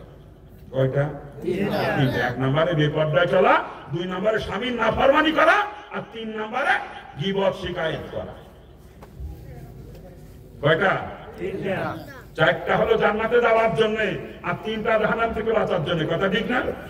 জান্নাতে যদি মহিলারা যায় একেবারে সহজ 4টা কাজ করলেই বেহেশতে। আবার 3টা কাজের কারণে অধিকাংশ নারীরা জাহান্নামী হবে রাসূল বলছেন। বেপরদায় চলা, স্বামীর নাফরমানি করা, আর একটা কি বলছি? গীবত শিকায়েত করা। এই আপনারা রাগ করে চলে যাচ্ছেন ভাইজান? এই বসেন, দোয়া করে দিন। চলে যাবেন, আমি ওয়াজ করতে থাকবো, সেই বক্তা আমি না। প্রস্তাব করাতেছে 1 নম্বর হইতেছে। শেষ করে দেব? না, মহিলাদেরকে তো দিয়ে নিলাম মাঝখান দিয়ে, নাকি? ওদেরও হক আছে না? এরা কষ্ট করে ওয়াজ শুনতে আসছে। অধিকাংশ মাহফিলে মহিলাদেরকে নিয়ে তেমন আলোচনা করা হয় না। অধিকাংশ মাহফিল আগে তো বক্তারা একটু পর্দার ওয়াজ করতে হন, বক্তারা নিজেরাও পর্দার ওয়াজ করে না, বক্তা নিজেই পর্দা মানে না, তা পর্দার ওয়াজ করবে কি করে? কি কথা কেন না? আরে ওয়াজ করতে যাইয়ে যে বাড়ি খায় ওই বাড়ি মহিলাকে সাথে গল্প করে, আমি নিজে দেখছি। বক্তা বললো বক্তা, আল্লাহ বক্তা বানাবে কি? আমাদের দিন আমাদের বক্তা গোষ্ঠীতে বক্তা বানাবে কি? খারাপ হচ্ছে আপনার? খারাপ লাগতেছে? আমি বাজান বক্তা না, আমি কিন্তু ডাক্তার, আপনারা রোগী। আপনাদের রোগ অনুযায়ী ট্রিটমেন্ট করা কিন্তু আমার দায়িত্ব। কথা ঠিক না? আসলে বক্তারা বক্তা না, বক্তারা ডাক্তার, শ্রোতারা হচ্ছে রোগী। এই জন্য শ্রোতাদের রোগ কি সেই অনুযায়ী ট্রিটমেন্ট নিতে হবে বক্তাদেরকে, নাকি? যারা বক্তার গোষ্ঠীতে সেই চিন্তা ভাবনা করি না, আল্লাহ গলা একটু সুর দেশে স্টেজে উঠে সুর সার দিয়ে খালি কিচ্ছা কাহিনী ঘটনা মটনা কইয়ে পকেট দড়িটা হানিয়ে চলে যায়। মুসলমানের 4 পয়সার উপকারও হয় না সেই বাজার। আমি বাজারে একটু চিন্তা ভাবনা করে চলি সবসময়। হিন্দুতে মুসলমান খালি জাহান্নামের ভয়তে, হিন্দুতে মুসলমান হিন্দু থাকতে জাহান্নামের বিবরণগুলো বর্তমানে গুলো কিতাবের অন্তর মধ্যে কাঁপিয়ে উঠতো। এই আযাব কি করে সহ্য করবো? তো সহ্য করার মতো ওই জাহান্নাম থেকে বাঁচার জন্য শুধু ইসলাম গ্রহণ করছি। আবার আল্লাহ বানাইছে বক্তা, ডাক্তার বানাইছে আপনাকে চিকিৎসা করার জন্য। রোগ অনুযায়ী ট্রিটমেন্ট না করে আবার দরা খাবো, দরা খাতি আমি রাজি না। যেখানে মুসলমানের ভাগ সেখানে আমার মলম, ঠিক আছে না? এলাকার রোগ অনুযায়ী ট্রিটমেন্ট হচ্ছে তো। একদিনে তো সব রোগের ট্রিটমেন্ট করা সম্ভব না। মলম নিয়ে আইসি বস্তা বলি, কিন্তু লাগাইতে পারবো না, যতদূর পারি, নাকি? তবে যেখানে মুসলমানের কাজ সেখানে আমার মলম। আপনারা কি বলেন? ঠিক হচ্ছে তো? এলাকার রোগ অনুযায়ী ট্রিটমেন্ট হচ্ছে তো? হ্যাঁ। আর নাহলে আমি ধরা খেয়ে যাবো কিয়ামতের দিন। আমি ধরা খেয়ে যাবো। মাহফিলের সভাপতি, সেক্রেটারি, ক্যাশিয়ার একজনও বাদ যান না আমাদের থেকে, একজনও বাদ পড়বে না আল্লাহ ফজলে। আর যারা আমার দাওয়াত দিয়ে আসে তাকে তো আগে সাইজ করা লাগবে, আর নাহলে কিয়ামতের দিন আমার পিছনটা টেনে যাবে। ওই হুজুরে দাওয়াত করে দিয়েছিলাম, ভালো মন্দ খাওয়াইছিলাম, টাকা দিছিলাম, পকেট করে নিয়ে চলে গেছিল। হুজুর যদি এদিন এই সঠিক কথাটা বলতো আজকে আমি জাহান্নামে যেতাম না, তখন আমি ধরা খেয়ে যাবো, ঠিক না? এই জন্য আমি কাউকে বেশি কিছু ওয়াজ করিনি আল্লাহ ফজলে। বক্তারা স্টেজে উঠিয়ে দেখবেন নেতার গোষ্ঠীতে পাম মারি ফুল হই, যারা মাহফিল কমিটির লোক তাকে পাম মারি ফুল হই, যাতে হাদিয়াটা মোটা হয়। আমি ভাম মারা বক্তা না, আমি তাকে জাহান্নাম থেকে বাঁচানোর চেষ্টা করি। আমারে দাওয়াত দিয়ে আনছে, যদি তার ভিতরে যুবক আসলে থেকেই যায়, আমার ওয়াজ করে লাভ কি? আজকে মুসলমান জাহান্নামে যায় বেপরদায় ছেলে, জাহান্নামে যায় সুদ খাইয়ে, ঘুষ খাইয়ে, জাহান্নামে যায় আরেকজনের হক নষ্ট করে, আর আমরা বক্তার গুছিয়ে এসে ওয়াজ করি ইউসুফ জুলেখা। কি খায়দা রে? তোর বক্তাগিরি ছুটে যাবে রে কিয়ামতের দিন। বক্তাগিরি করতে কিন্তু হিসেব কিতাব করে করা লাগবে, আর নয় তক্তা বানায় ফেলা দেবে আল্লাহ কিয়ামতে, তক্তা বানায় ফেলা দেবে। কি মিষ্টি মিষ্টি ঘটনা কয় বক্তারা, কই রে কাইন্দে যাবে যা, কিন্তু মুসলমানের যে রোগ আছে তা থেকেই গেল। ও আজও করে চলে গেলাম আমরা, এই আজকে হবে নাকি সমাজে? হ্যাঁ, ডাক্তার তো আমি একা, সব হয়েছে বক্তা, কি করবো কর? আর একদিনে তো সব রোগের ট্রিটমেন্ট দেওয়া সম্ভব না। আজকে যতদূর বাড়ি দিয়ে যায়, ফিরে যদি আবার কোনোদিন আবার ফিরে আমার দাওয়াত দিবেন সেই চিন্তা করে, যে দিয়া দিয়ে গেলাম ওই হুজুরে আর আনা যাবে না এলাকায়। আমি বলতাম দাওয়াতের আশায় ঘুরি নে কোনোদিন, আমার দাওয়াতের অভাব নাই। তবে একবার যেখানে নিবে মুসলমান আমাদের, সে জায়গার মুসলমানদেরকে জাহান্নাম থেকে বাঁচানোর জন্য চেষ্টা করবো আমি, এটাই আমার দায়িত্ব। ঠিক আছে না? ইনশাআল্লাহ। জীবনে যদি আর কোনোদিন দাওয়াত নাও দেয় আমারে, আমার কোনো দুঃখ নাই, কিন্তু একবার যেহেতু আনছে ওকে সাইজ করে দিয়ে দেওয়া লাগবে। ঠিক আছে তো? ঠিক আছে না?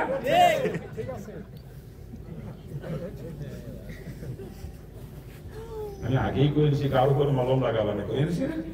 মলম লাগালে একটু জ্বলবে না, তাও করে নিছি। আর চললে যদি ওইটা আটা দেন বুঝতে হবে নসিব পুড়িয়েছি আপনার। এই কথা ঠিক না? হ্যাঁ, খারাপ লাগতেছে নাকি? খারাপ লাগতেছে? এভাবে জীবনে যত কাজ করবো সব ইবাদত বানায়া করতে হবে। আর যেটা রসুলের তরিকায় করতে পারবো সেইটা ইবাদত হবে, রসুলের তরিকার খারাপ যেইটা হবে ওইটার নামই না ফরমানি। কথা ঠিক কিনা? যেটা বলেন ঠিক কিনা? আর যে কাজের মধ্যে রসুলের তরিকাই নাই ওটা ডাইরেক্ট না ফরমানি। যদি কেউ চুরি করবো, এর মধ্যে রসুলের তরিকা আছে? চুরি করার কাছে কোনো মুসলমান যাইতে পারে? যদি কেউ মনে করে বোনের সম্পত্তি ফাঁকি দেবো, এর মধ্যে রসুলের তরিকা আছে? আমাদের সমাজে তো হইতেছে তাই। আজকে অধিকাংশ ভাইরা বোনের সম্পত্তি ভাগ দিবার চায় না, অধিকাংশ ভাইরা। কি কথা ঠিক না? নাকি ভুল বলতেছি আমি? ছলে বলে কলে কৌশলে এখানে কথা হইতেছে শুধু।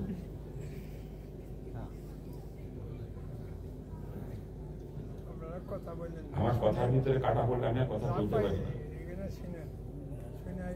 কথার ভিতরে একবার কাটা পড়লে আর কথা তুলতে পারি না। আমি যদি বললাম না আমার আলোচনা শেষে কথা বলবেন মেহমান।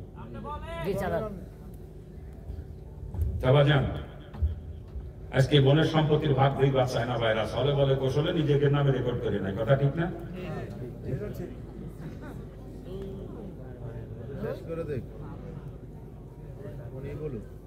আচ্ছা দেখ,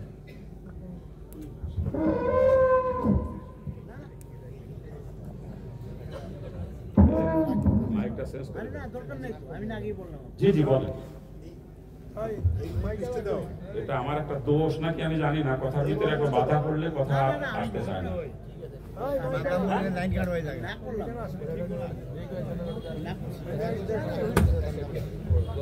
উঠবেন না কেউ, আমি আলোচনা শেষ করি নাই কিন্তু কেউ উঠবেন না। বসেন সবাই বসেন। আখেরি মোনাজাত না করে কেউ জাতি পারবেন না। আগে আমার সাথে কথা দিয়েছেন যে মোনাজাত না করে যাবো না আমরা। জি, সম্মানিত উপস্থিতি, আমরা একটু আপনাদের সহযোগিতা কামনা করছি। আমাদের এখানে ইতিমধ্যে উপস্থিত হয়েছেন আমাদের কালিয়াকৈরের আরেকজন গুণী মানুষ, কৃতি সন্তান, আমাদের পার্শ্ববর্তী ইউনিয়ন বোয়ালি ইউনিয়ন পরিষদের সাবেক চেয়ারম্যান, কালিয়াকৈর ঐতিহ্যবাহী ডিগ্রি কলেজের সাবেক ভিপি ছিলেন।